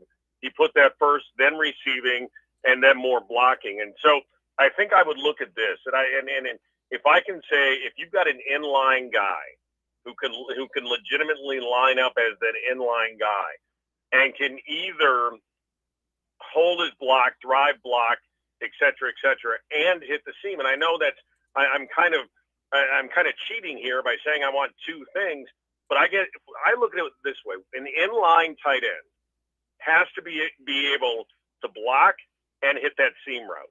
Those are the two things I think you look at when you've got any tight end who's an inline kind of guy. So I would say the ability to play in line from that tight end position would be the number one thing I'd be looking for. Do we tend to, maybe when it comes to tight end group, over or really kind of deep dive into the physical traits of this group? Because I look at, like, George Kittle isn't as big as a Gronk or a Travis Kelce, yet I would love a George Kittle on this Packers roster, and he does do all that stuff that you just mentioned too. Do you think when we look at tight ends' physical traits that maybe we kind of overhype it a little bit? Well, yeah, I think when you look at guys in shorts, you're looking at a guy who's big and can drive block. And blocking is truly a lot about heart and positioning. And I think George Kittle, and you look at the college he went to, and I think Iowa does just a tremendous job with tight ends. And so, yeah, he's coached up. He knows how to use leverage. He knows how to get low. He knows those types of things. So, yeah, I mean, everyone wants to look at guys in shorts and say, wow, that guy's 260, 6'7". He's the kind of guy we want. And you're right. And I look at last year, looking back at and again, starting to look at some of the game tape again, I will tell you, in my opinion, Robert Tonyan did a really nice job last year in blocking. And I know he wasn't as explosive in the receiving game, but I thought he did a really nice job as an inline blocker last year. And again, I think that's one of those things. And Tonyan, he's a guy who was a converted wide receiver. So, yeah, you do tend to look at that physicality of a player and maybe go overboard and drool over the physical specimen versus the guy that just knows how to play football. And so, yeah, I think there is a tendency to do that. But, again, Kittle, and I think Tonyan, again, I don't think he's in George Kittle's class, but I think this is a guy that I think the Green Bay Packers, first of all, should re-sign. And I think if you can pair him up with a dynamic seam splitting tight end, I think now you've got really a nice two tight end offense that you can build around and work. Tunyon again, I think he's much better of an inline blocker than people give him credit for. To wrap it up here, Alan Lazard said last week that he acknowledged in an interview with SiriusXM that his agent was talking with Green Bay a little bit. He also said it's going to, he's going to have high standards when he, if he talks to other teams because of his experience with Green Bay. Would you give, if it costs the same, let's say MVS's contract, 3 years, $30 million, would you be comfortable with Green Bay if they gave that to Alan Lazard, or is that too much? Yeah, it's a little out of my price range. I'd like around $8 million a year, but I will say this, that right now, with the salary cap situation with the Green Bay Packers, with the moves they made last week with Jair and Preston Smith, and the move before that with Aaron Jones, and the expected moves with Kenny Clark and maybe David Bakhtiari, you're going to have, if Rodgers is on the team, you'll have around $30 million in cap room. If he's off the team, you'll have around $20 million in cap room.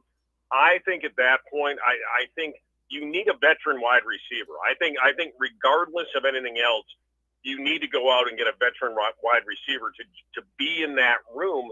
And I think Alan Lazard would be a great guy for that. So I'd like to stay around that $8 million range with him. But if there is a 3-year, $30 million deal and the cap hit this year, and you can, again, kick the can down the road, I wouldn't hate that at all. I'm a huge Alan Lazard fan, knowing what he is. He's not a number one receiver. He's not. He's absolutely not a number one. We went back and forth this offseason asking ourselves this question. I think he's a valuable part of a winning offense, though, and a successful offense. And if you've got Watson and you've got Dobbs and you've got Toure and then you've got Lazard, you're missing a slot guy, a true slot guy, and I think you can get that guy in the draft. But I think then you've got a really nice quintet of wide receivers. But, yeah, I'd like to go $8 million with Lazard. If it's 10, 11, 12, I think that's getting a little bit high. But, again, depends on where this cap falls, whether or not Rodgers is there, whether or not they have that extra $10 million or not. All right. Well, Joe, maybe we'll get a decision this week. Maybe it'll be next week with 12. We don't know, but it is the combine. It's getting closer to draft season. So appreciate the time as always, sir. I love chatting with you, and let's do this again next week. All right, brother. Take care, man. You got it. There you go. There's Joseph DeGuano joining us here a little bit for this morning. We got to take a quick break, and then we'll finish up the second hour. Grind my gears time. What's grinding your gears, people? Time to get it off your chest. Let us know. We'll be back after these few words.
Price, quality, customer service. That's the big three I look for when I'm looking to get a big project done. And sometimes it can be hard to find all those three in one place.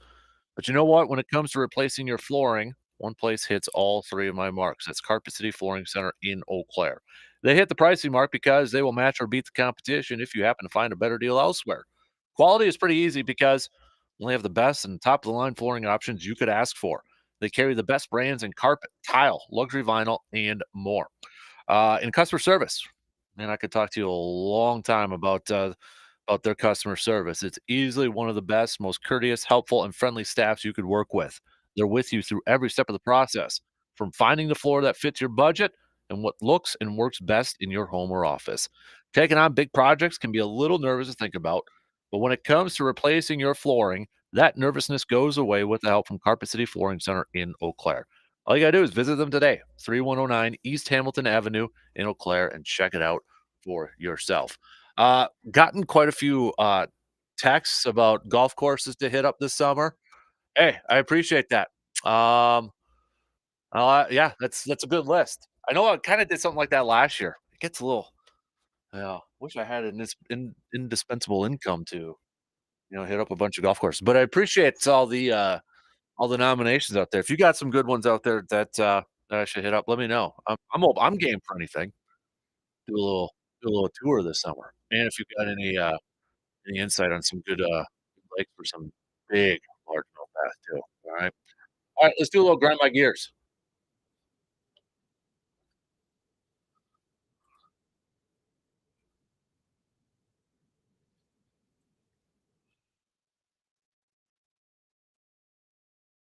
All right, my grind my gears Tuesday. I'm going to the Commanders, the Washington Commanders thing. Now there's even more stuff coming out about Dan Snyder. A disputed loan is at the center, according to ESPN, of the Commanders probe. A $55 million loan has become a primary focus of federal prosecutors in Virginia who are investigating allegations of financial misconduct by Dan Snyder and the Washington Commanders. Multiple sources with firsthand knowledge told ESPN. This is, this back and forth too about whether the Amazon dude, Jeff Bezos, is he going to buy the Commanders? Is Daniel Snyder, saying no? I'm not allowing this. I'm not going to let Jeff Bezos buy my team. And then there was something about, Dan Snyder wants to be pretty much exonerated from all, like lawsuits potentially from the NFL and the owners if he does sell, which pisses off the other owners apparently. I'm just sick and tired of Dan Snyder drama. I'm tired of this. I'm tired of like opening up the computer and all that, or the internet, or your phone, and seeing something else about the owner of the Washington Commanders. All right, sell a team, move on, let's go. All right, grind my gears. I'm just tired. I'm done with it. Move on. Go away. Go on your yacht in the middle of the ocean and live your life. Sell your team and go on. Move on. Holy moly. Just more stuff coming out. And it's like, I know money talks, but I was thinking about this last night. Your player, does that deter you from like going to a team like the Commanders, knowing that what's going on with that ownership? But again, it could just flatly be about money.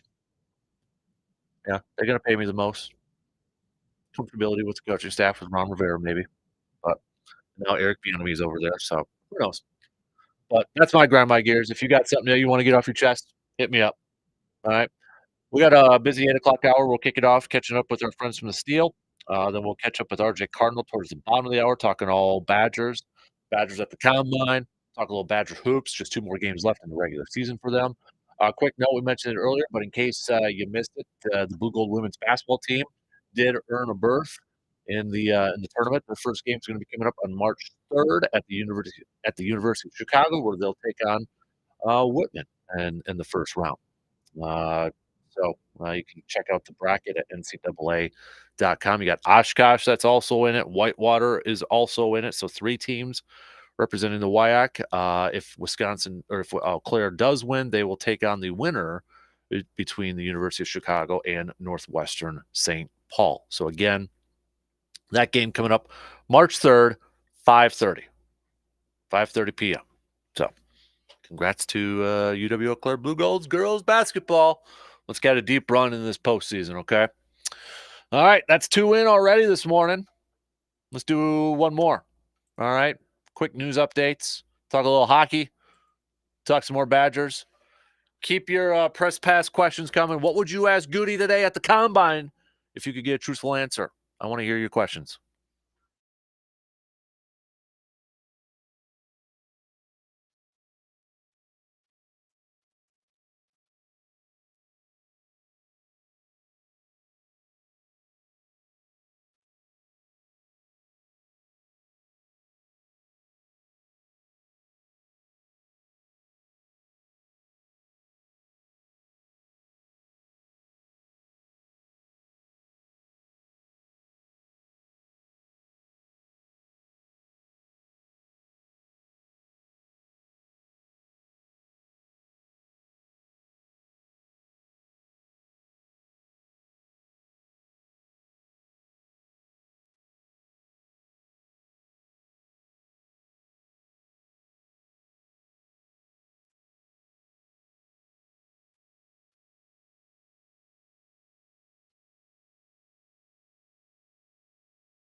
All right, here we go. Final hour on this Tuesday morning, the final day in the month of February.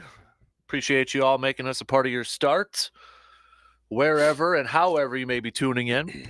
We're going to catch up with RJ at the bottom, talking some Badgers, Badger hoops, coming off that loss against Michigan. Just 2 more games left in their regular season before the Big Ten Conference Tournament, and, of course, the March Madness, the big dance there.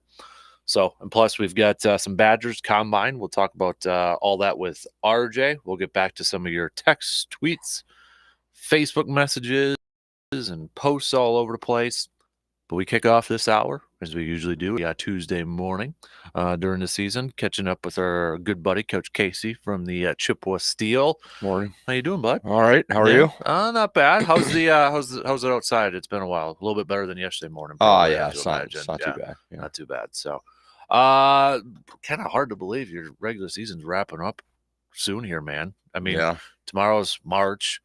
And, it's almost a little over a month left then at that point, because your last game is the 15th of April, I think. Correct. So, yeah. 15 games left. And man alive. So, yeah, it's the last, kind of quarter of the season. Right. So. Yeah. Coming off a tough weekend against the Wisconsin. I can never Wendigo over there. So, but I mean, tight games, close games there too. I remember when we were talking last week, they were a team that scored a lot, but I mean, they were battles for you guys last weekend. Yeah, I mean, we've proven to be able to kind of play with anybody. Obviously, they're in first place. They've had some success, and a bounce or two here or there. I mean, Friday night we're up 2-0, and just can't find a way to kind of hold on to it. And then Saturday night was 2-1, and we battled back, just kind of ran out of track in the game. Yeah. So, I mean, it's still close in the division standings with the points. Somebody had asked the other day, so I'll ask you, because you're the expert in this. How many playoff positions are on the line when it gets to that point? So the top 4 are going to make the playoffs from our division. From your division. So, yeah, I mean, it kind of feels like the top 2 teams have maybe separated a little bit. I think we're 7 points back with 3 games in hand. So, I like I told our team yesterday, this is still fully in our control about what happens here, but got to find a way to start, stringing some wins together. And we knew last weekend was going to be a battle, and we were hoping to get some points out of the weekend. Unfortunately, did not. Feels like we got a little help from just how the rest of the games went in the division. But yeah, coming up on obviously huge, as I think doesn't do it justice, but just some big weekends coming up against teams that we're directly competing with. Right. And one of those coming up this weekend against Janesville within the state there too, a team you're obviously pretty familiar with here too. But you mentioned kind of going up against teams that are above you in the standings, but that's the quickest way to make up ground too, isn't it? Going and beating those teams.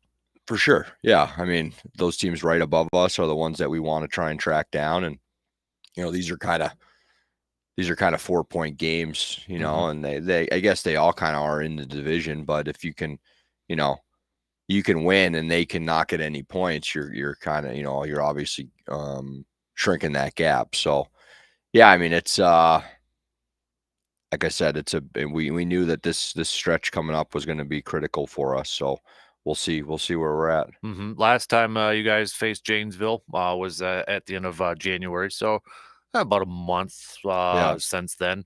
But obviously, you're very familiar with them. I mean, because you were playing 4 times in the month of January. Yeah, I think there was. So, can you take anything away from your series in January going into this game this weekend, or this series this weekend? Yeah, I mean, I think it's kind of a collective takeaway from the season. Obviously, teams are always in different spots physically and roster wise throughout the course of the season. They just got back from a long trip in Alaska the last 2 weeks, so we're kind of hoping to maybe take advantage of that a little bit. But yeah, I mean, we understand kind of how they play and how they want to do things, and like I said, personnel maybe changes a little bit here and there just based on the health of teams. But yeah, pretty familiar. We know it'll be hard fought game, and we like to play a similar style, and should be a good test for both teams. Because they're a team too that's a little bit on the outside. They're in 5th right now according to the standings. So I mean, they still got something to play for too, which is all the teams right now they're still playing. It's not just you guys. They're trying to clinch that spot on there too. Yeah, for sure. I think it's going to come. This will come down to kind of the last few weeks of the season with, however many teams kind of fighting for those last couple spots. So, yeah, it's good. It's good that obviously everyone is still in the mix. It ensures, I think, you're going to get everybody's best efforts, throughout the division. That's what you want. And yeah, like I said, again, really for us, we are board watching, but do pay attention to what's going on within the league. But the focus for our players is obviously just to kind of take care of their business. Kind of going off of, I know it's if we want to do percentage, it's a little past, but I mean, essentially the final quarter of your season right now, because you're about 75, a little over 75%, correct, through your season here. So obviously winning is going to be your main goal in this final quarter of the season. But what's your message, I guess, or what would you tell your team in this final quarter of the season? As you are in this push to get into the postseason and such, what's that message like? Yeah, I mean, it's the same. It's the same kind of try and be consistent throughout the whole season. And, we've talked about playing games late in the season for guys that want to get, Division I opportunities, especially some of our 20-year-olds, with just the landscape of college hockey right now and the portal and those 5th-year guys. These schools don't really know if they need a player for next year until maybe their seasons are over. And that's obviously, I think college hockey playoffs starts this weekend. So, that's starting to kind of wrap up a little bit. So, these are just, they're important games for us as an organization, individually, for guys that are starting to kind of get back on the road recruiting again.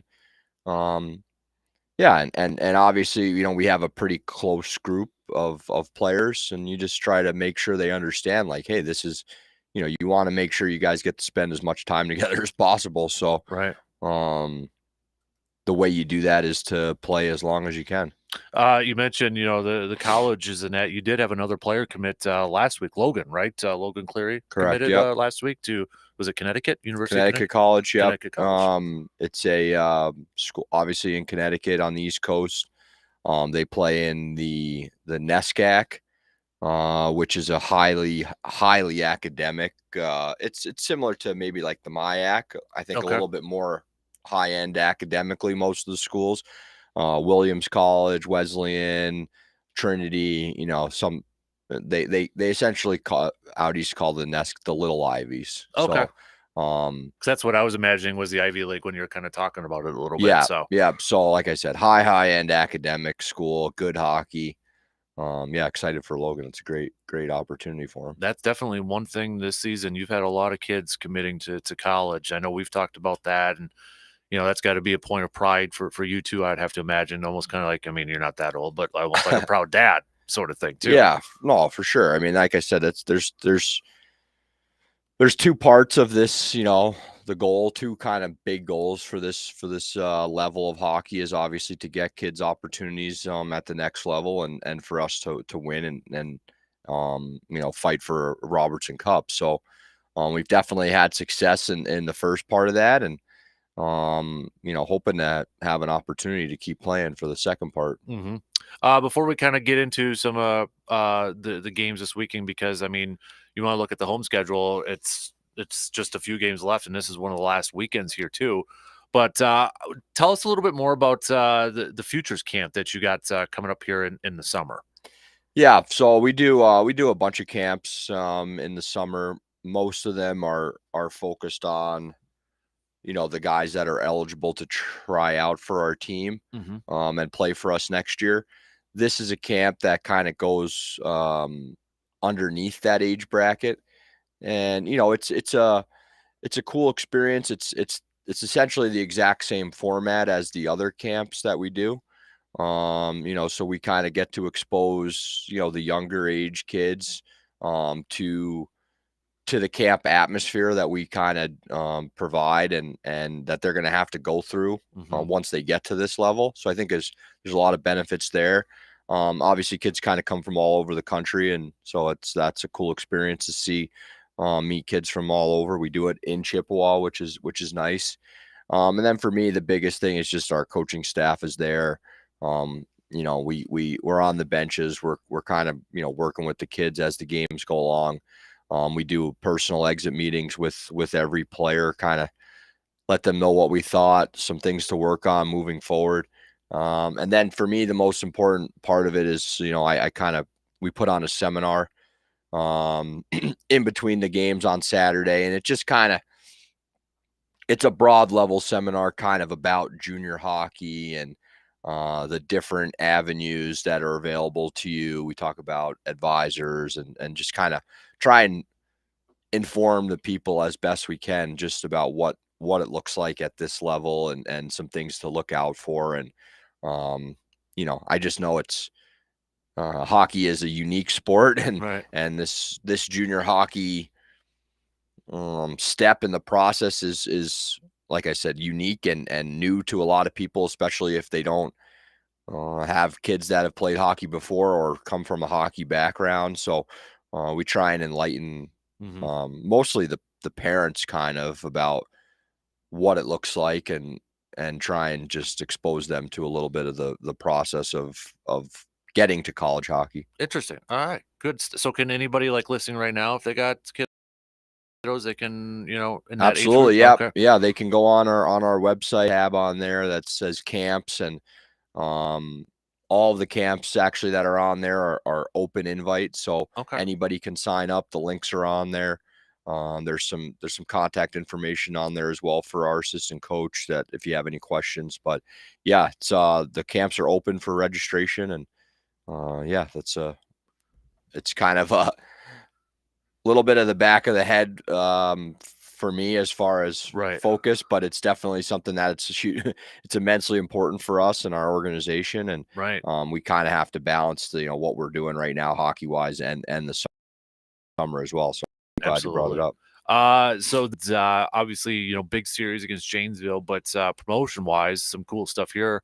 On Friday, it's the Teachers Appreciation Night. Teachers get in free, plus the post-game skate presented by Anderson Windows. And on Saturday, if you want a piece of history too, you've got the away green jerseys auction. I know we kind of teased about that a little bit last week, but that's going to be really cool to get your hands on one of those. For sure. Yeah, it's exciting. Obviously, we wore these jerseys for the last 2 seasons, and they're pretty unique and game worn. So there's some injuries on them. Our trainer does an amazing job with the sewing machine. So it's genuine game worn. I mean, you'll be able to see it, and just a cool opportunity for you to get your favorite player's actual jersey that he's been wearing for potentially the last 2 seasons, maybe just this year. But yeah, really excited to give the fans an opportunity to get those jerseys. Because that's the cool thing too is, I mean, a lot of these players, a few years you might see them on TV in the NHL. You never know. You never know. You never know. I know. Obviously Adam's jersey will probably be a hot ticket, and I mean it's cool to have that opportunity to, or even some of the kids that are committed to the Badgers. Local, absolutely. Local one there too, because they'll see them obviously for sure. Yeah, quite a couple of years. Too. Yeah. Yep. So that's again on Saturday. That should be a really good one. And like we said, these are gonna, you got this series, and at the end of the month, you've got another series at home, and then just one more in the middle of April, and that's it for games in Chippewa, because you're going to be in Alaska coming up here too. Correct. Yeah, I think the last week of March, first week of April, we're in Alaska, which is a little bit late in the season for that trip, but is what it is. And again, I mean 6 home games left and guaranteed, but we're still pretty optimistic. It's just we're just finding a way to be a little bit more consistent, and we've played well a lot. It's just finding ways to get over that hump and win some games, some close games down the stretch here. You're going to need to be able to do that. And yeah, it's exciting. I mean, this is, to be able to play games that matter, the last, 15 games of the season is the goal every year. And we're hoping to be able to push through it. So to kind of wrap it up with this Janesville series coming in, Janesville coming to town, what's like the main thing, or what are some of the things that your team has to be prepared for going up against Janesville? I guess maybe like keys to victory or something like that. What does Janesville do really well? Yeah, I mean they're a skilled, fast team. They like to play in transition, and for us, it's about managing pucks and making sure we don't give them opportunities, easy opportunities. And for me as the head coach here, trying to kind of continue to work with our power play. It just hasn't been good enough as of late, and then we've had some opportunities in some of these games to score on the power play and haven't. So that's gonna, I think, be a key focus for us the rest of the week and the rest of the season, is to kind of continue to tweak and try and find some other opportunities for players. But it's tough sometimes. You feel like you have a good plan and the right personnel, and it's like you just got to give them the opportunity to continue to mesh and gel and make sure they're on the same page. Or do you just scrap it and change it up and give some new guys the opportunity? That's kind of the thing that you battle with when things aren't going well. Right. It's easy to change things a lot, and does that help? Does that hurt? Are you looking for like a flash in the pan, or are you trying to build some continuity that guys are on the same page? So those are things that we talk about on a daily basis, and just trying to sort those out for the rest of the season. You mentioned, being consistent, with you guys pushing for a playoff spot in the final quarter. Do you try to be a little bit more aggressive? Is that a thing? Do you adjust that where maybe you are more aggressive, and which is more risky at times too? Do you change that up maybe like from an offensive standpoint? Yeah, I mean it's something that we have to obviously consider and think about. I think the one thing that we do have going for us is we got two outstanding goalies. So maybe maybe getting a little bit more aggressive at times and leaning on those guys to kind of bail us out a little bit, but hopefully converting on some of those chances that you are aggressive on, that you don't have to stay like that for the entire game. Right. We've had some trouble at times, and scoring goals from our defensemen as well. So maybe allowing them to get a little bit more involved would help. And yeah, I mean, these are all things that we kind of talk about. And again, we just want to be the best version of ourselves, and we think that that's good enough to win games.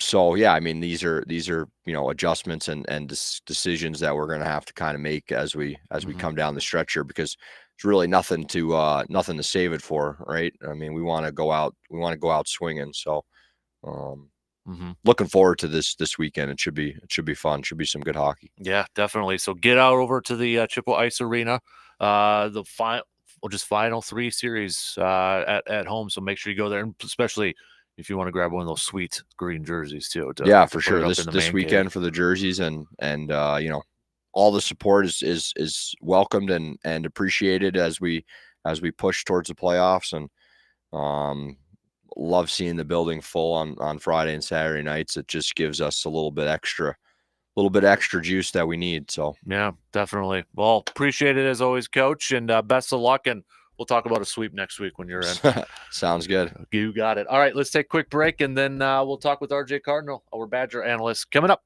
after these few words.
If you missed any portion of that conversation with Coach Casey, we'll have an episode of the Chip and Steel podcast up later on today, including a player interview with Director of Communications Kyle over there that you've heard a few times as well. So that'll be up on your favorite podcasting platforms or at sportstalk1051.com later on this morning.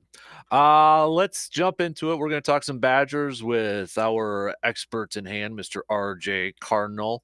There, I got your fancy picture up on the video stream now there, RJ, for you. So professional out there. So it's just like a 13-year-old picture, so nothing wrong with that. Exactly. All right, let's talk some hoops first before I get into a little football chat with you.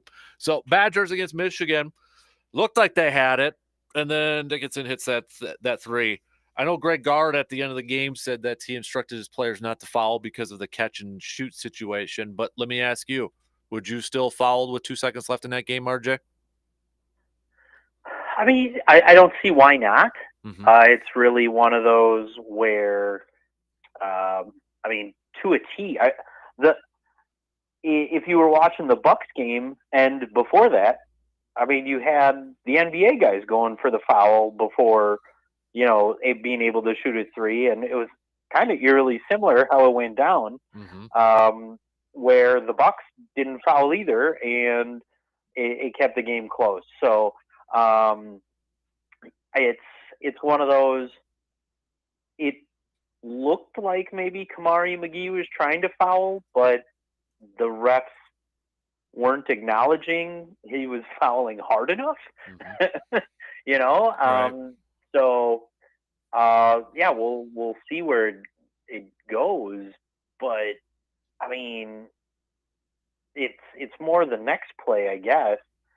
Why don't you just cover the guy rather than?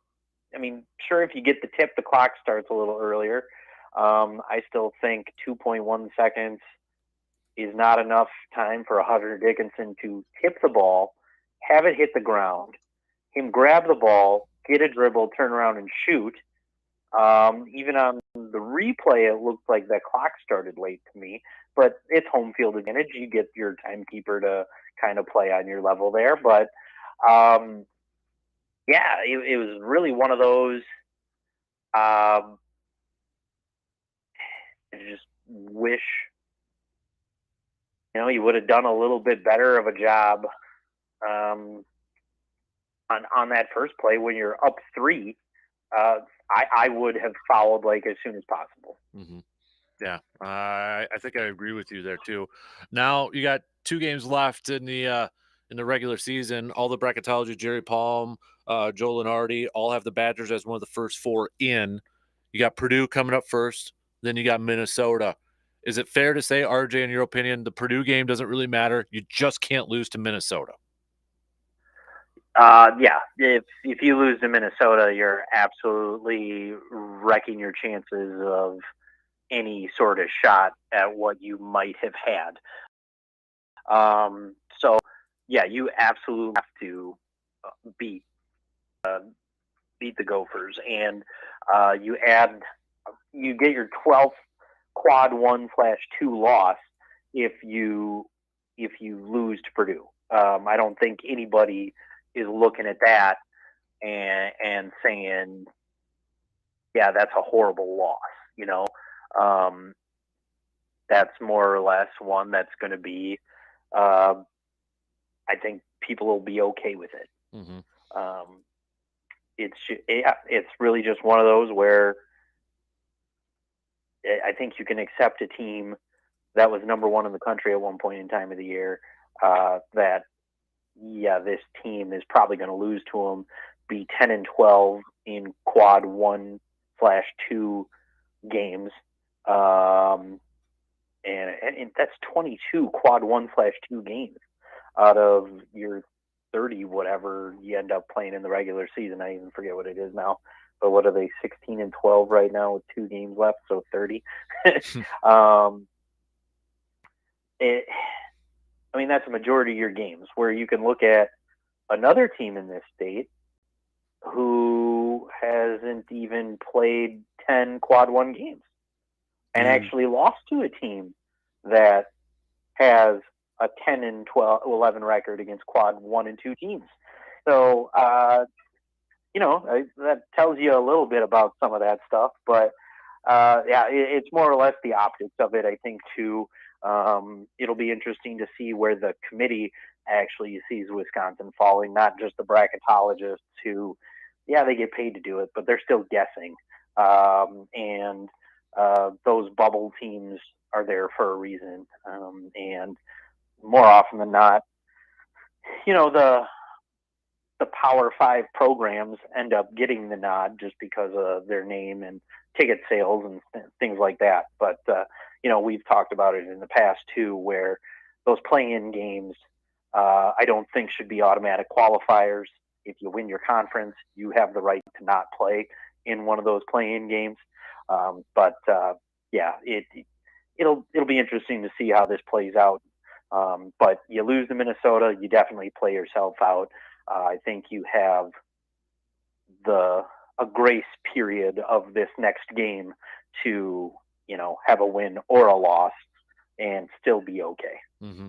Connor Segan had himself another pretty darn good game against Michigan. Can that guy be the dude for the next couple of years? We talk about, go-to guys and the guy.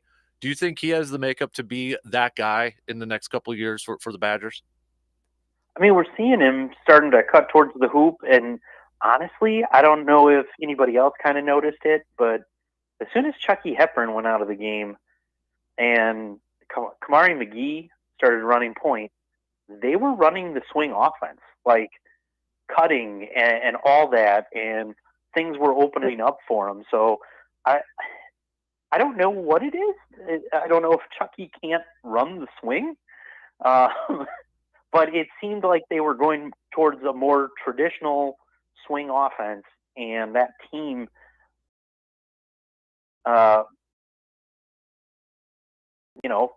so the halftime talk was, well, they're down right now and it's hard to get down, and then all of a sudden they're making full court passes to people and like running and gunning for, not every possession, but when it was available. Oh my gosh, hey, it's the swing offense. It opens stuff up because people are specifically trying to guard a man. But it's I think the season can be, because like I said, we saw when the swing offense started running, he was getting to the hoop, getting the fouls, and making the baskets. So like it's one of those. That's what this offense can do, and then it'll open up that outside for him.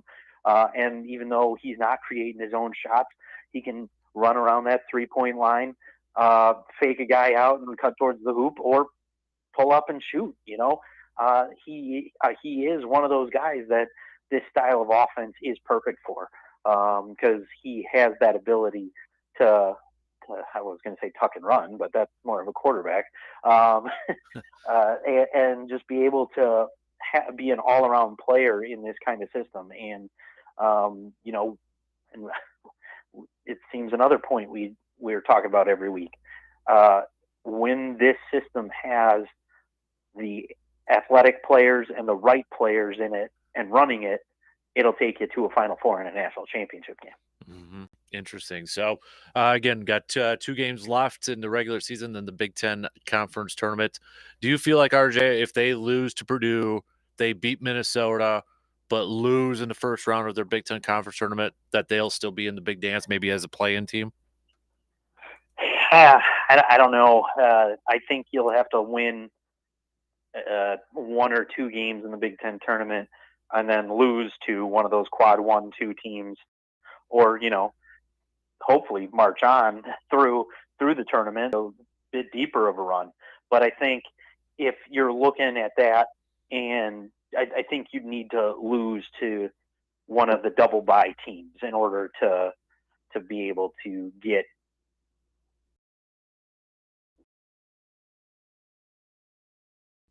a little and off that bubble. So,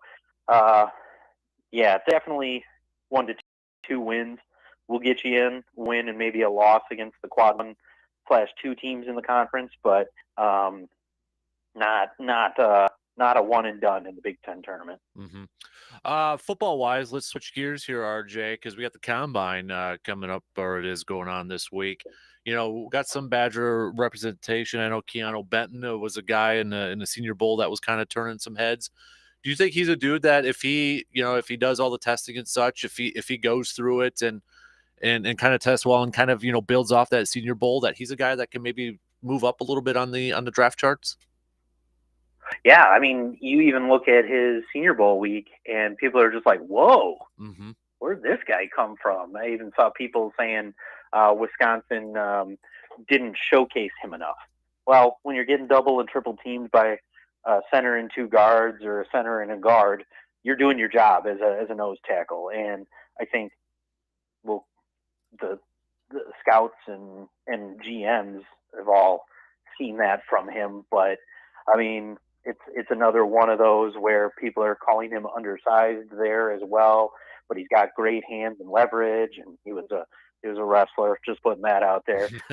So I'll put that out there to the entire state. If you're an offensive or defensive lineman and you're not even giving wrestling a try, you're doing yourself a disservice. We know Luke Fickell loves his wrestlers now too. So yeah, I mean, your head coach was a state champ and beat some actually nationally ranked wrestlers in his day. So he likes that grit and that attitude wrestlers have. So even if you want to go to Wisconsin, give it a try. It's all coming together. But it's one of those, I think, maybe there'll be stuff he sits out of. I don't think that would help him if he does, but maybe he and his agent and his team feel there's something he doesn't have to do. But I think overall, his tape and then his Senior Bowl tape, his practice week, and then even some of the game film is going to show he's got what it takes to be one of the top nose tackles taken off the board. When that's going to be, I don't know. Maybe third, fourth round. But he definitely will be a great get for any team that's going to take a chance on him to have him be their nose tackle. Nick Herbig, what do you make of him? Do you think he can be a 3-4 outside linebacker at the next level in the NFL? He's a bit undersized, but it's hard to argue with the stuff he was doing against some of arguably some of the best offensive tackles in the country in the Big Ten. It's one of those. He had nothing else to prove here, so you're more than likely going to move on to start making a bigger paycheck, I guess you say now. Yeah, right. And I think it's a position where it's a bit confusing.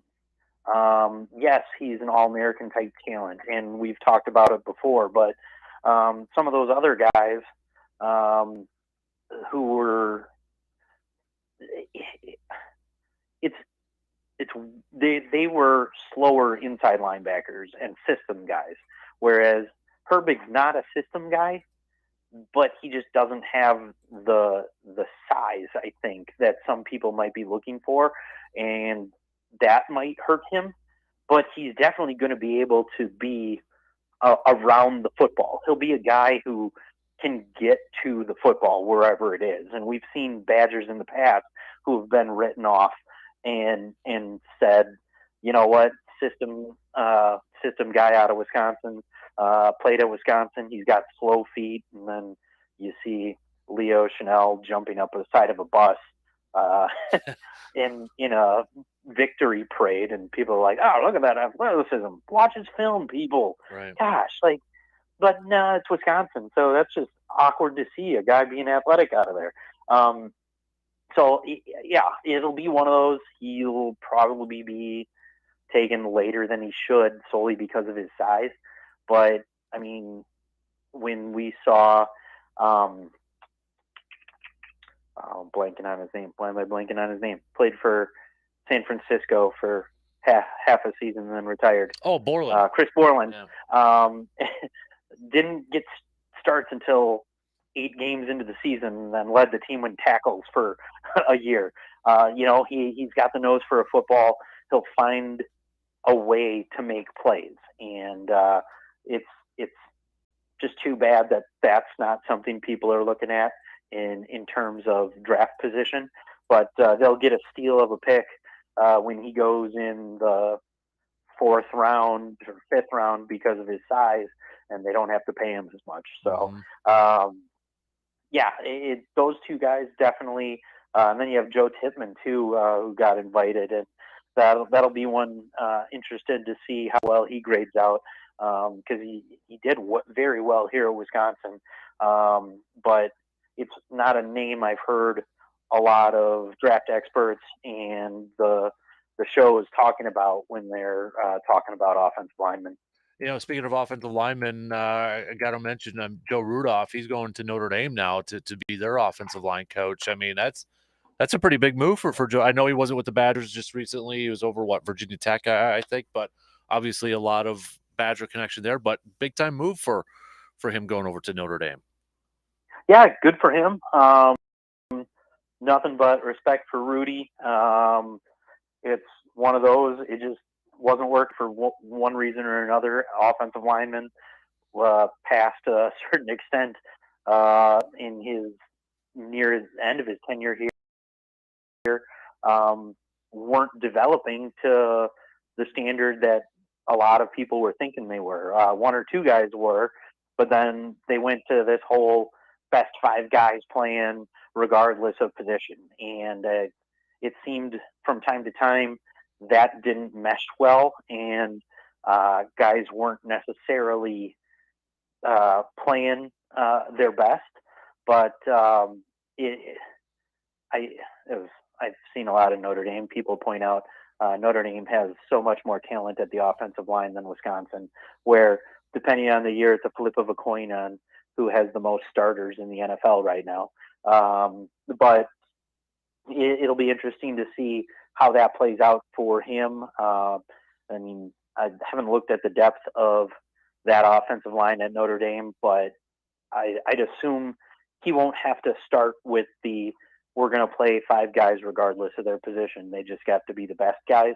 Because, I mean, heck, you've seen probably at least once every other year Notre Dame sending a guard to the NFL in the first round. And, I mean, Wisconsin, more so the tackles and centers. But, yeah, it'll awesome for him. It's a good move. You're back in a more prestigious program. I know the Hokies have been around for a while, but I'd say, they're more on that Wisconsin level of they're on that roller coaster of high highs, and then your lows aren't low, but they're not national championship aspiration kind of highs and lows. And I know, early 2000s when Vic was there, they were on the cusp of national championships, but that it's been few and far between for them as well.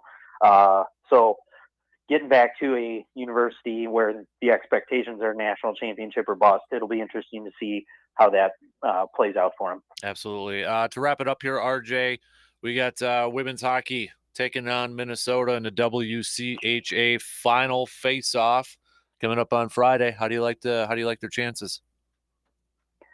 Well, you got to feel good about yourself after beating them, and not technically sweeping them, but getting the extra point on a Friday, or was it Saturday, Sunday, Friday, Saturday? I think it was Friday, Saturday, 2 weeks ago, 3 weeks ago now.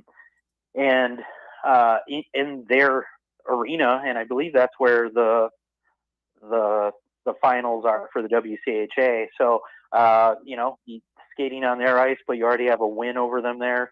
You got to like your chances. At least it gives you a little bit of a mental edge heading into that. And yeah, we'll see how it goes. But we were talking last week, probably get a sweep of Mankato, and then either fade, depending on who all makes it. Well, you were the 3rd seed, so if you made it, you were gonna, depending on the 2 seeds above you. But yeah, you're going to have to beat Minnesota and Ohio State to get there. So you've set yourself up for what you need to do, and now you just need to go execute that. So yeah, and they've beaten both of these teams in the past 3 weeks. So you got to like their chances. It's not like they're going into it and needing a miracle to win. So yeah. Interesting stuff. All right, RJ, dude, appreciate the time as always, buddy, and you have yourself a good week, okay? Yeah, you too. Oh, men's hockey does have their first round of the Big Ten tournament at Michigan this weekend. Do you give them that's another one, I think. No, but that one, no. But at least they've gotten wins over them before, so I think they can maybe push it to a third game. But it'll just all depend on what team shows up and wins. Yeah. So, yeah. Kind of the story all season, hasn't it, Ben? That's what it's been. Yeah. All right. Well, you have a good week, buddy, and we'll do this again next week. Okay, sir? Sounds good. We will see you then. You got it. RJ Cardinal, bringing it as always. Hey, Goody talked to the local media, and we got some comments from Goody. What do you have to say about Aaron Bakhtiari and Mason Crosby? Interesting stuff. Or is it? Coming up in just a couple minutes.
Wrapping things up here this morning.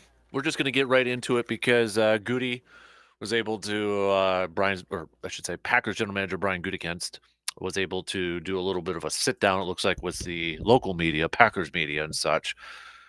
Obviously, a lot of questions surrounding the decision, whether Aaron Rodgers will be playing football for the Packers or not. We're going to go through some of the comments. I don't know if I'll have enough time to go through everything. I might do a impromptu Green and Gold. Make sure you're subscribing to the YouTube channel and check it out on there. But Aaron Rodgers has not told the Packers his plans, so I guess I'm out of it today for our pool. He hasn't spoken to him at length since end of the season. Now, he did apparently say, I haven't watched video or anything, so I'm kind of going based off the reporter's tweets here.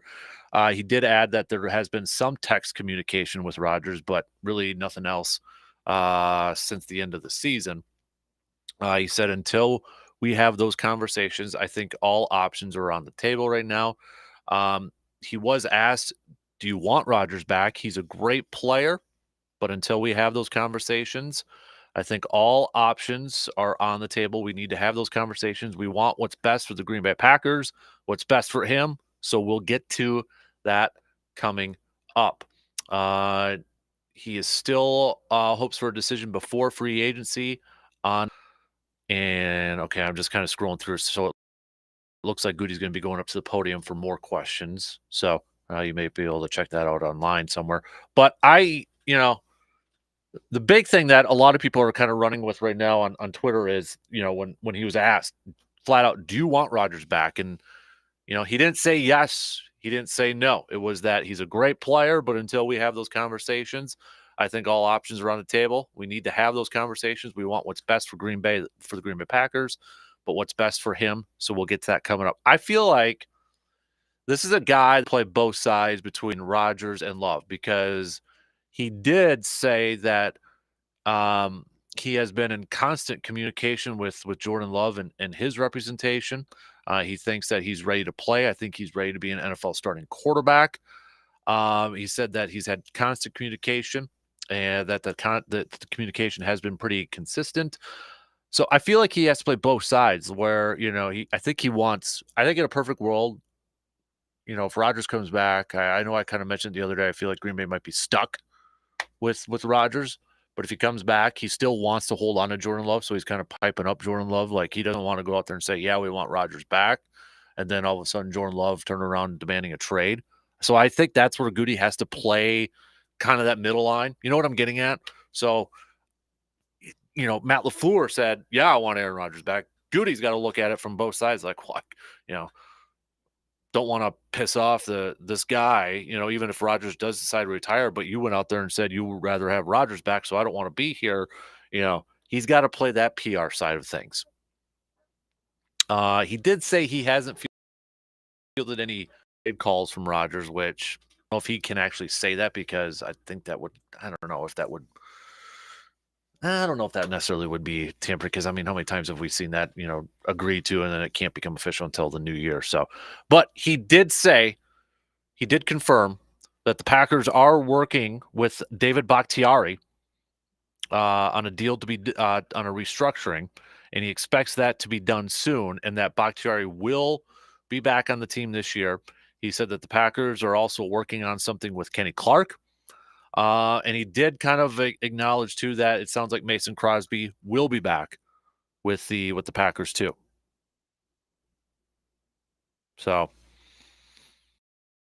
just a few highlights. I'd like to deep dive into this, so I'm going to kind of let everything kind of funnel through here. I know he's going to be up at the podium again here too. So what I'm going to do is do a little impromptu Green and Gold Chalk Talk video. We'll put it up on the YouTube page, so subscribe to that, Facebook and Instagram and all that fun stuff there too. Some thoughts here, but a lot of stuff kind of coming through here right now. And obviously I'm sure we'll have more to talk about it tomorrow, right?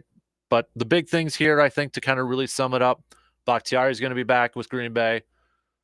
They're working on something with Kenny Clark for a restructure. Sounds like Mason Crosby is going to be back in Green Bay.